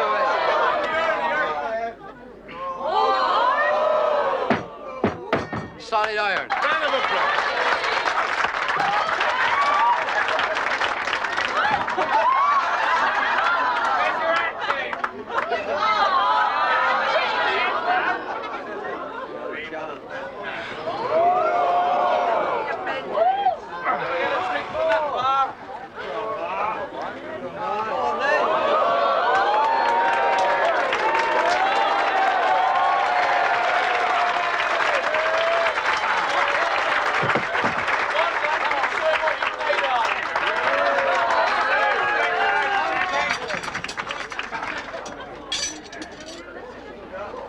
I'm sure you know what these are, sir. Well, of course I know they.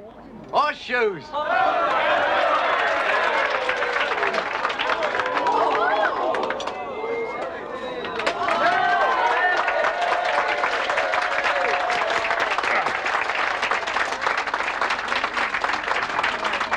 You just hold that out straight, sir.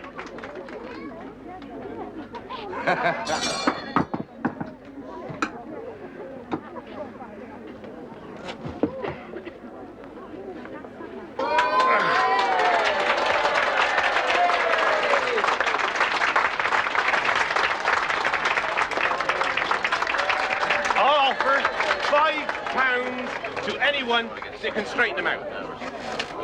Like to try, sir? Oh, no. It's not my trade, see. I'm a sawyer. Anybody else?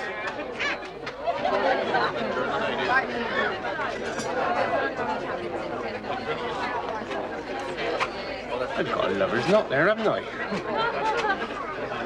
Oh, you're a cheeky pair, aren't you? A round of applause for the gentleman for his help.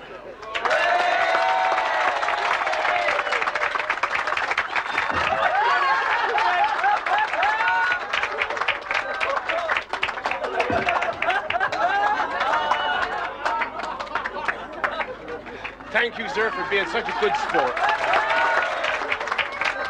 And now, ladies and gentlemen, I want the assistance of 2 ladies to help me with my final amazing feat. Any 2 ladies from the audience. How about you 2 pretty ladies here? Hey?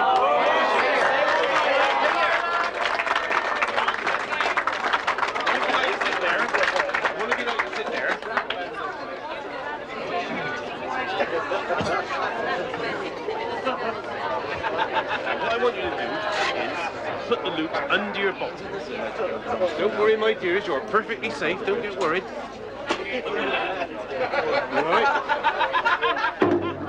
Right. Ladies and gentlemen, the greatest feat in strength you've ever seen!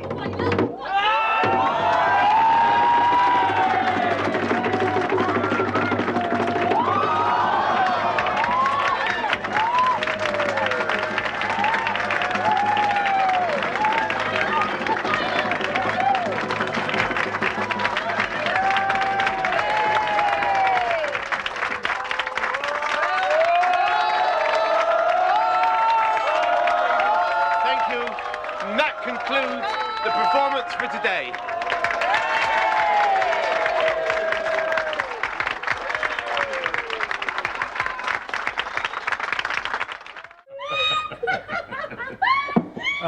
You know, I've been losing my weight lately. I haven't been giving it my best. Oh, you have! You have! That's a building up with a scissor. We're building up, all right? Give him some more cider. You're up, all right. Oh, Ma, this be Jem. He's coming to live with us. I thought I might settle down regular, like.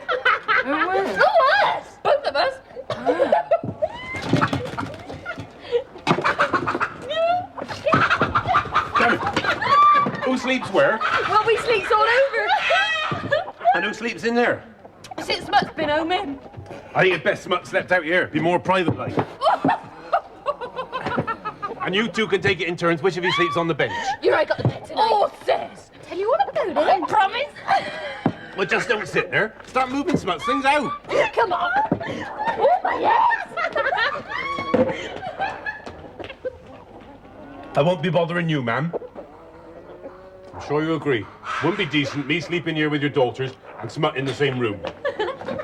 Yes. Well, if you'll forgive me, ma'am, I'm going to be retiring.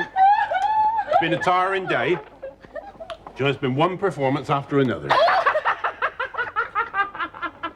You living here? Us need some logs.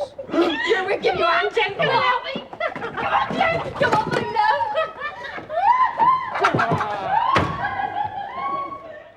There was, of course, Pam St. Clement from EastEnders. This is Benny Hill, of course. I did a couple of shows with Benny Hill. This is one when he was playing Cupid, and quite an interesting sequence. But I haven't actually got the actual sequence itself. Quite a nice picture. Now, the next one is my venture into Shakespeare. Shakespeare's As You Like It. I'm heartily glad I came hither to you. If he come tomorrow, I'll give him his payment. And so, God keep your worship. Farewell, good Charles. Now will I stay. Debbie Reynolds, the mother of Carrie Fisher. And Debbie Reynolds came over to the UK in '74. Wrote her show. She's a fantastic dancer, actress, and she did basically everything. She's a really wonderful performer. And she came over and did this show at the London Palladium. And Carrie came over. She was 15 at the time, and actually sang in the show. So it was a really very, very nice, very pleasant couple of weeks I spent with them. And this is, I went out to see her in Las Vegas, and had some photographs taken in Las Vegas. Anyway, next bit. This is interesting because this is actually a clip from an interview I did for Saturday Night at the Mill, which is a program which used to be like an interview program which came out from Birmingham. And on this particular occasion, they had Douglas Fairbanks was due on the show, and for some reason he couldn't make it, so they arranged for me to be interviewed by Jackie Collins in the clip. Also, I did one of my very few ever Darth Vader appearances outside of the movies. And at the time of the interview, as you will hear, the Musicians Union were on strike and were trying to disrupt the program. So it makes an interesting viewing.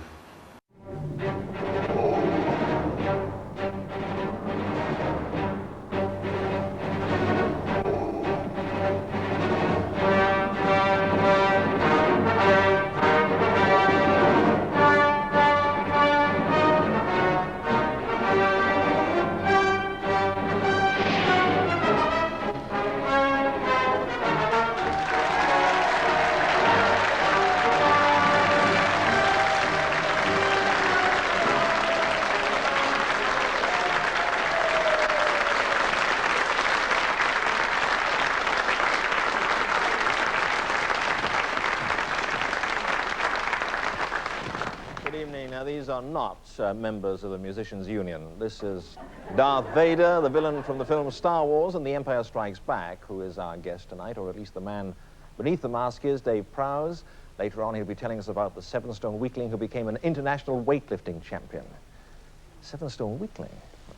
We do have, however, members of the real Musicians Union on the other side of the lawn there, and because they're in dispute with the BBC, they will be trying to disrupt the program. Fortunately, we're always in such a state of permanent chaos, I never know when we're being disrupted and when we're not.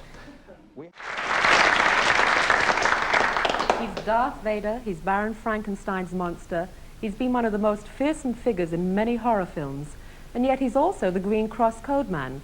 Coming out from behind his many terrifying masks is one of the nicest men you'd ever wish to meet, David Prowse.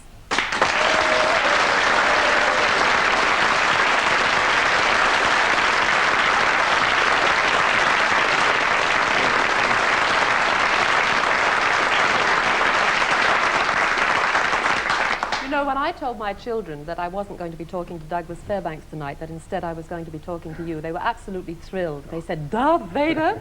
Actually, one of them said Darth Vader and the other one said the Green Cross Man. Marvelous. Which do you prefer to be known as? I like both, actually. And it's very interesting because when I became Darth Vader, or at least when the Star Wars film came out, I almost got the sack from the government because they thought that my image as Darth Vader would have a detrimental effect on my image as the Green Cross Code Man. But in fact, the reverse has been the case. Well, I must say, you do look slightly different in both roles, to say the least. How did you get this amazing part in Star Wars? Well, I'd had a long history of playing monsters. I see. I was playing Frankensteins, and I started at Casino Royale, then I went to the Horror of Frankenstein, then I went to Vampire Circus, then I finished up with doing a film called Frankenstein and the Monster from Hell.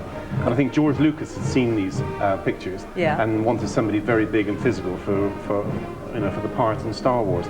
And when he saw me, I went up to the 20th Century Fox offices in London. Right. And he said, well, I've got two parts which I'd like you to consider. And I said, well, what are they? And he said, well, the first one's a character called Chewbacca. And I said, well, what's Chewbacca? And he said, well, it's like a hairy type gorilla that goes through the film on the side of the goodies. And I said, well, I don't fancy that very much, George. And I said, what's the other one? And he said, well, the other one's a character called Darth Vader, who's the big villain of the film. And I said, well, don't say any more, George, I'll take the villain's part. And that's how it all came about. Ah, that's very interesting. Were you in acting long before that? I actually came into the business in 1965. I heard a rumor about when you were doing your first acting part, that you were in a pub, or you were asked to go to a pub in the East End. Would you like to tell me about that? Yeah, I was, the very first job I did in the business was a play called Don't Let Summer Come. Yes. And whilst I was doing the play, I only had the very last part of the play. I was the finale. I played the part of Death, and all I had to do was go in and pick up Kenneth Griffith, carry him off stage, and then the curtain used to come down, and that was the end of the production. So I used to have between 8 o'clock and 11 o'clock free. And one day my agent contacted me and said, look, can you, do you want a little job? You can earn yourself 20 quid or something like this. And said, all you have to do is go to a pub in the Whitechapel Road. And he said, when you get there, you have to ask for a chap called Ronnie Cray. So I had no idea who Ronnie Cray was. And I went to the pub in the Whitechapel Road, and it was full of enormous, great big fellas. And they were all about my size, you see. And Ronnie Cray came up to me and said, I'd like to introduce you to my brother, and introduced me to Reggie Cray. And you had no idea? I had no idea. No, I had no idea who they were. No, and I stayed the evening in the pub and sort of ate and drank to my heart's content. About 10:30, I said, "Well, I'm very sorry, Mr. Cray, but I've got to go." And he said, "Well, it's been very nice having you. Thank you very much for coming." And off I went. I went back to the play and did my little bit. And it turned out that they were trying to frighten somebody in the pub, and had got all these. This is me and Ronnie Corbett doing a television commercial for Outspan Grapefruit. They were trying to sell a small grapefruit. And this is they use Ronnie Corbett as the main character with myself. It's quite interesting actually. When I was doing this TV commercial, my house was being double glazed at the time, and in the middle of the they just started doing the double glazing in my house. And in the middle of the shoot, I was only on for I think 1 or 2 days. But in the middle of the first day, I get my wife comes on the phone. She's crying her eyes out. And I said, "What's wrong?" She said, "Well, the people who are doing the double glazing have just walked off the site, can't walk out away from the house." And I said, "What's wrong?" They said, "Well, they were sawing through the main support of the roof, and the whole of the front of the house collapsed down." And I said, "Well, I can't come home." I said, I'm in the middle of doing a television commercial. You've got to get home as quick as you can. And because I eventually got home, and there was this, with all these acros up in the front room, and Barricades, the idiots had sawn through one of the major supports of the whole of the front of the house. And for about 6 months, we had all this planks all the way across the front of the house. I had notices up in the garden telling the tradesmen they entered at their own risk and things like this for fear of the house falling down.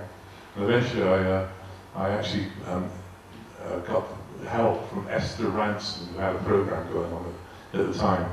And I said to her, I said, would you be interested in a lovely little story, you know, for the program about these people that wrecked my house and refused to do anything about it? Gone on for about 6 months. And she said, yeah, I'd love to, give me all the information. And I gave her all the information. She said, well, we've got to give them one last chance to do something. So I wrote to them. I said, I sat down one evening, I wrote a letter. I said, I'm sick and tired of my house being referred to as that dump up the road. I was sick and tired of having to warn all the tradesmen they enter the house at the end of the garden at their own risk. I'm sick and tired of having to tell children in the street not to come and play with my children for fear of the house falling down on them, things like that.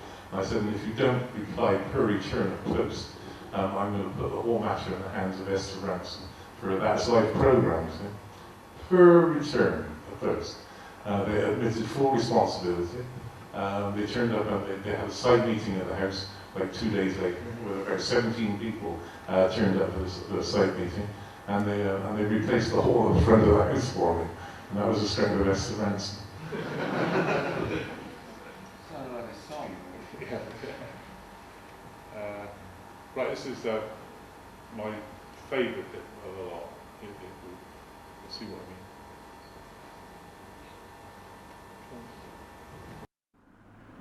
Emergency! Calling Green Cross man! Green crosses never cross near parked cars, you blockhead. Sorry, Green Cross. Find a place where you can see both ways clearly.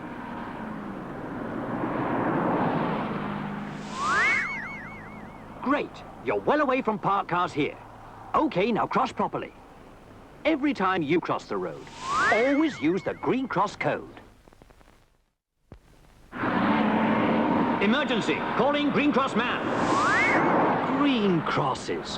Where do you think you're going, you dumbo? Green Cross. When you get to the curb, always stop, stop, stop. Sorry, Green Cross. Remember, not on the curb, but near it. That's the way. Every time you cross the road, always use the Green Cross code. Oh, just look at this blockhead. Let's see that again. Okay, what did she do wrong? You should never cross near parked cars. Right. Now, don't let me see either of you get it wrong. Always find a place where you can see both ways clearly. Get it right. Always use the Green Cross code, because I won't be there when you cross the road. Look, Peter's got the right idea, but it's time his friends were reminded about the Green Cross code. We can't be there when you cross the road, so always use the Green Cross code. Stop, look, listen, think.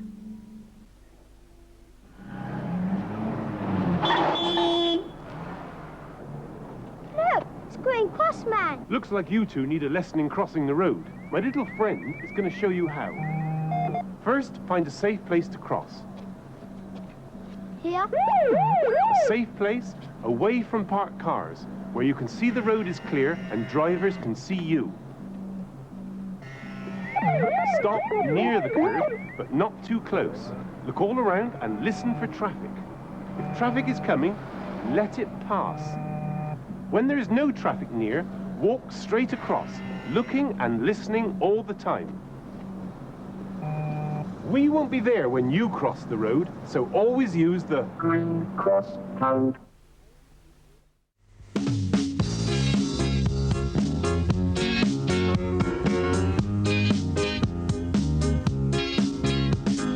First find a safe place and then stop. Stand near the curb, not on it.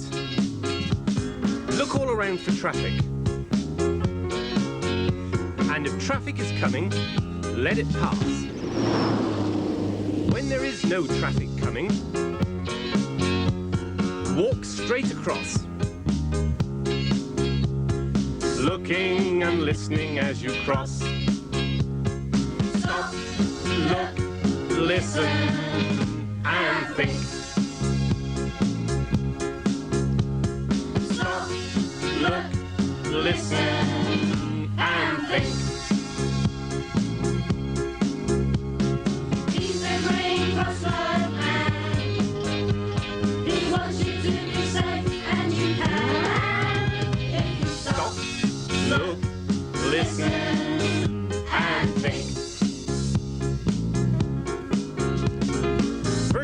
safe place, and then stop. Stand near the curb, not on it.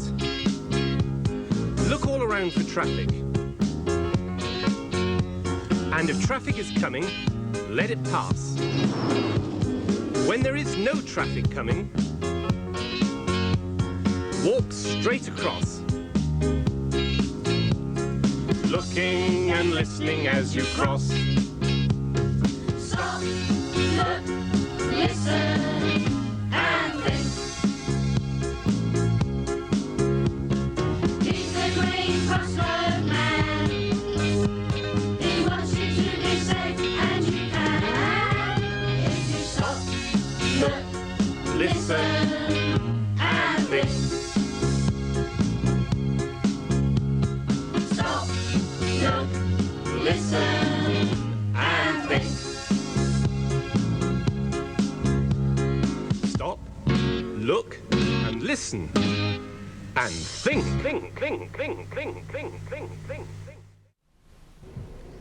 The message of road safety is an important one to get across to children, and a certain VIP visited BFG recently with that aim in mind. David Prowse, here in the guise of the Green Cross Codeman, went on a whistle-stop tour of several garrisons and talked to thousands of children. I met David in the Porteous Rooms gym at Rheindalen, where he was catching up on some exercise between engagements. Well, I feel that road safety is a very boring message for kids, to be perfectly honest. I mean, there's nothing worse than somebody trying to tell you how to cross roads. And so what I've tried to do is I've tried to develop a show which is a fun show for kids. If there is no traffic coming, walk straight across the road, looking and listening as you cross. So why bother getting someone like Dave Prowse all the way over from the UK? Staff Master Driver W01 Brian Bateman organised the Road Safety Week. Now, for me to try and get to 5,000 children in the time that he's taken, I mean, he puts the message over as far superior that we can, and he's a star, and that's what it's all about. The current Department of Transport statistics for last year's on child traffic accidents is about 23,000, and ours are far much lower than that. You know, our teachers help us with our road safety, although it's not part of the curriculum. They are taught road safety. The military police help us, and of course our own master drivers are preaching the gospel on road safety. You're not only well known as a Green Cross Codeman, but you've also been known for roles you've had in films such as Frankenstein, and perhaps best known as Darth Vader in Star Wars. Does it get on your nerves a little bit that you're always being asked to play the baddies? Well, you do to a certain extent. I mean, I like playing the baddie parts. I find the baddie parts much more interesting than the goodies. I mean, when I was offered Star Wars, George Lucas said, he said, well, you can play Chewbacca if you like. And I said, what's Chewbacca? And he said, like a hairy gorilla that goes through the film on the side of the goodies. And I said, no, you can keep that, thank you very much. And he said, how about the big villain of the film, Darth Vader? And I said, yes, please, that would do me fine, because I find that the villain's parts are generally much better remembered, and Darth Vader now has become universally accepted as the ultimate screen villain of all time. I've been waiting for you, Obi-Wan. We meet again at last. The circle is now complete. When I left you, I was but the learner. Now I am the master. Only a master leader, boss. The suit was all made from quilted leather, and so it was very, very hot. And the more you worked in the army, you worked in the suit, the more you sweated, the more the heat rose up into the mask, and the eyepieces kept misting up and things like that. So it weighed about 40 pounds. From Darth Vader, the archetypal baddie, it's a quantum leap to the Green Cross Codeman, who's nothing if not a goodie. The kids seem to be getting the road safety message, but what about their parents? And of course, we rely very, very heavily on our parents. And the worst offenders for crossing the road and forgetting the Green Cross code is our parents, not the children. And of course, the children just need reminding, and not to become too complacent.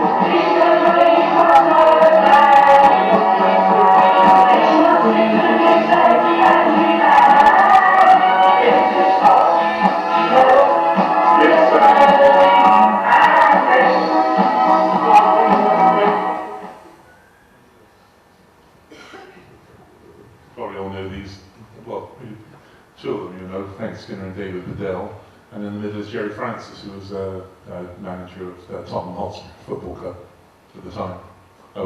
This is when they had their fantasy football program. Right, well, we're getting very close to the end. You want me to leave? We're getting fairly close. This is a very, very important part of my life. This is the next bit is where I actually went to Buckingham Palace and received my MBE from the Queen. So. And never in my life have I been able to experience anything like it, to come up to it. And the Queen, she's wonderful. Even the very important people who are here today, they feel exactly the same way that I do. It's something that we have. And it's great to be here today. We have had a marvellous time with a lot of seriousness too. It's great. It was very, very nerve-wracking meeting the Queen, but she puts you very much at your ease. Very enjoyable. The day I'll always remember. It was just beautifully organised. It was a lovely experience. I enjoyed it. I think it's been a beautiful day. It's been really nice. Mr. Dave Prowse.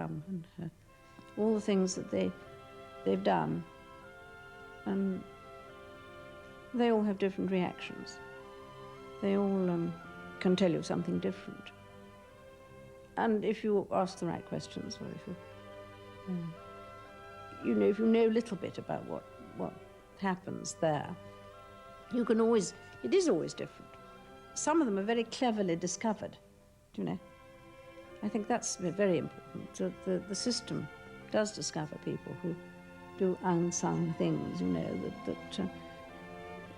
that perhaps the local people know about, but nobody else does. And I think that's very satisfactory.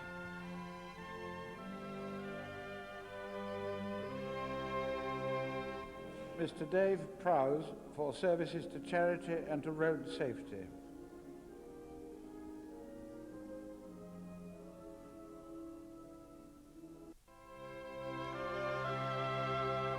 One mustn't have a long conversation, obviously, because you'd never finish. The question you ask is what is you hope that you're going to get the answer that you want. Some say that this is for the people I work with. It's a representation rather than for themselves, which is also nice. This is also meant to be a pat on the back. And I think people need pats on the back sometimes. It's a very dingy world otherwise.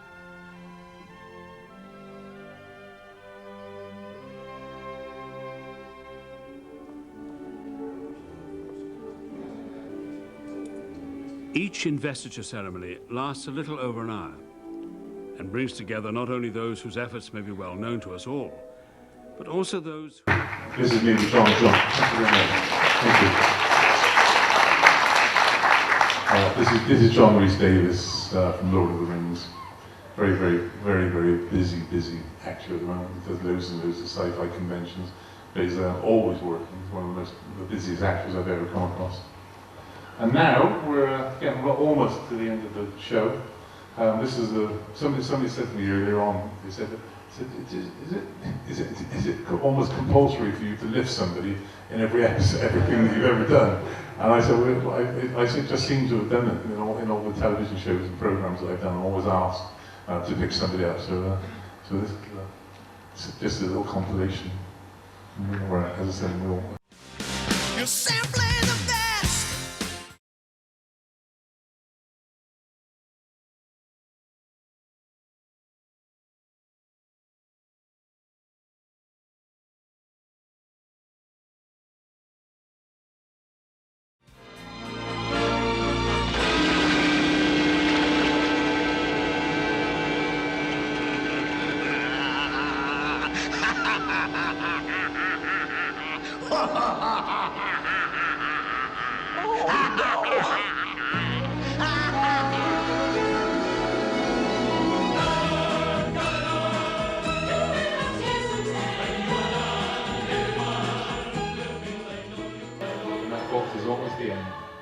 One little bit more.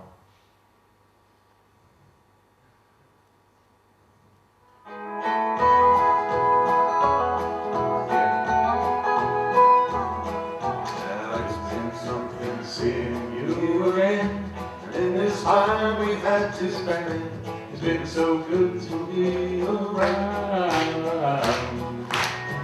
I thank you for that special thrill to keep me going on until the next time I'm in town. I'll be back here for a while. I really like to see the storm and remember what went down.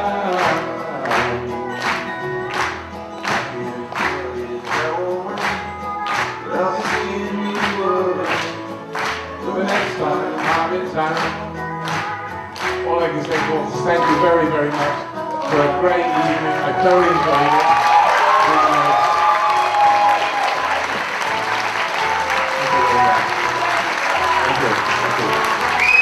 Let's do a bit more.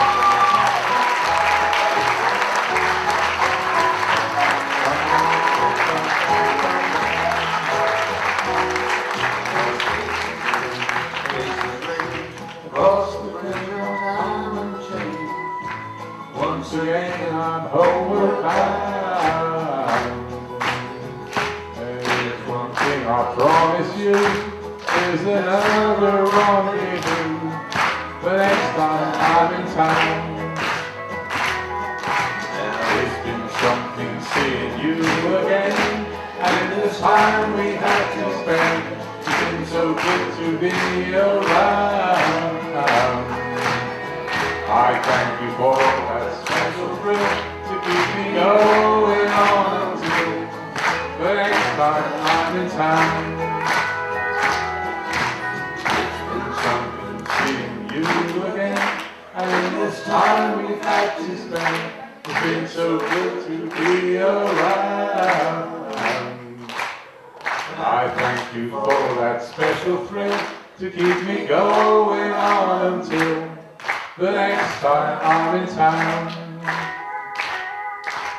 It's been something seeing you again, and in this time we've had to spend, it's so good to be around. I thank you for that special thrill to keep me going on until the next time I'm in town. Till the next time I'm in town. Till the next time I'm in town.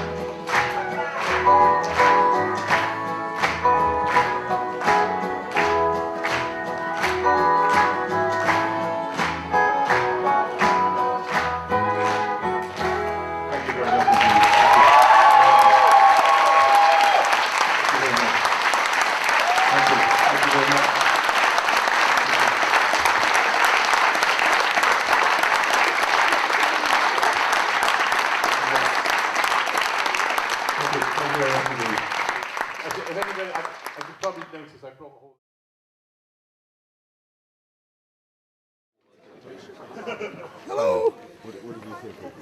It was brilliant. I saw Darth Vader singing country and western. It doesn't get better than that. That's all I got to say about that. What's the question I have? Just the end, the song, man. I can never watch Star Wars ever again in the same way. It's just gonna be crazy. Like Luke, I am your father. Homeward bound. I thought it was great. Yeah, it's not very different for Lampeter. Everybody's running away from the camera. I never saw Timmy Mallet, but yeah, I'm sure it was, you know, because it's Timmy Mallet. But yeah, Dave Prowse, it was really good actually, not quite what I expected. It's quite good that he never actually showed any Star Wars clips. Like, makes, yeah, because I think everybody came here expecting just that, but no, it's just done so much other stuff that, yeah, it's good. It's great. It's a cool night. My favourite bit was probably Sammy Simon's at the end, when he stood up and started singing country and western songs. So I never ever expected. Never ever going to forget. I will do. I shook his hand, I touched him, and I got his autograph. It says to Louise, but that's my best friend because she's the biggest Star Wars fan, and she couldn't get time off work. I like, well, certainly, well, it's got to be the country and western. I mean that kind of topped it all off for me. But from what I heard when I was in the bar, it was a pretty good show that everybody enjoyed, and thumbs up. See that? That's the Green Cross code, man, that is. That's quality. See? Personalised as well. What did you think of his tights? His tights? Well, they didn't leave that much to the imagination, shall we say.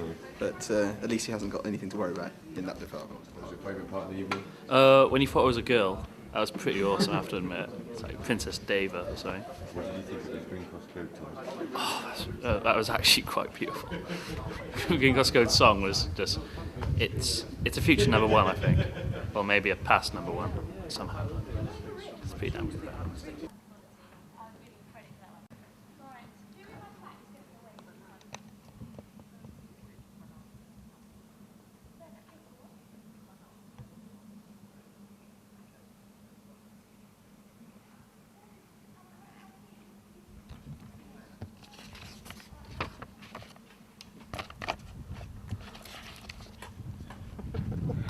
Someone just left a note on his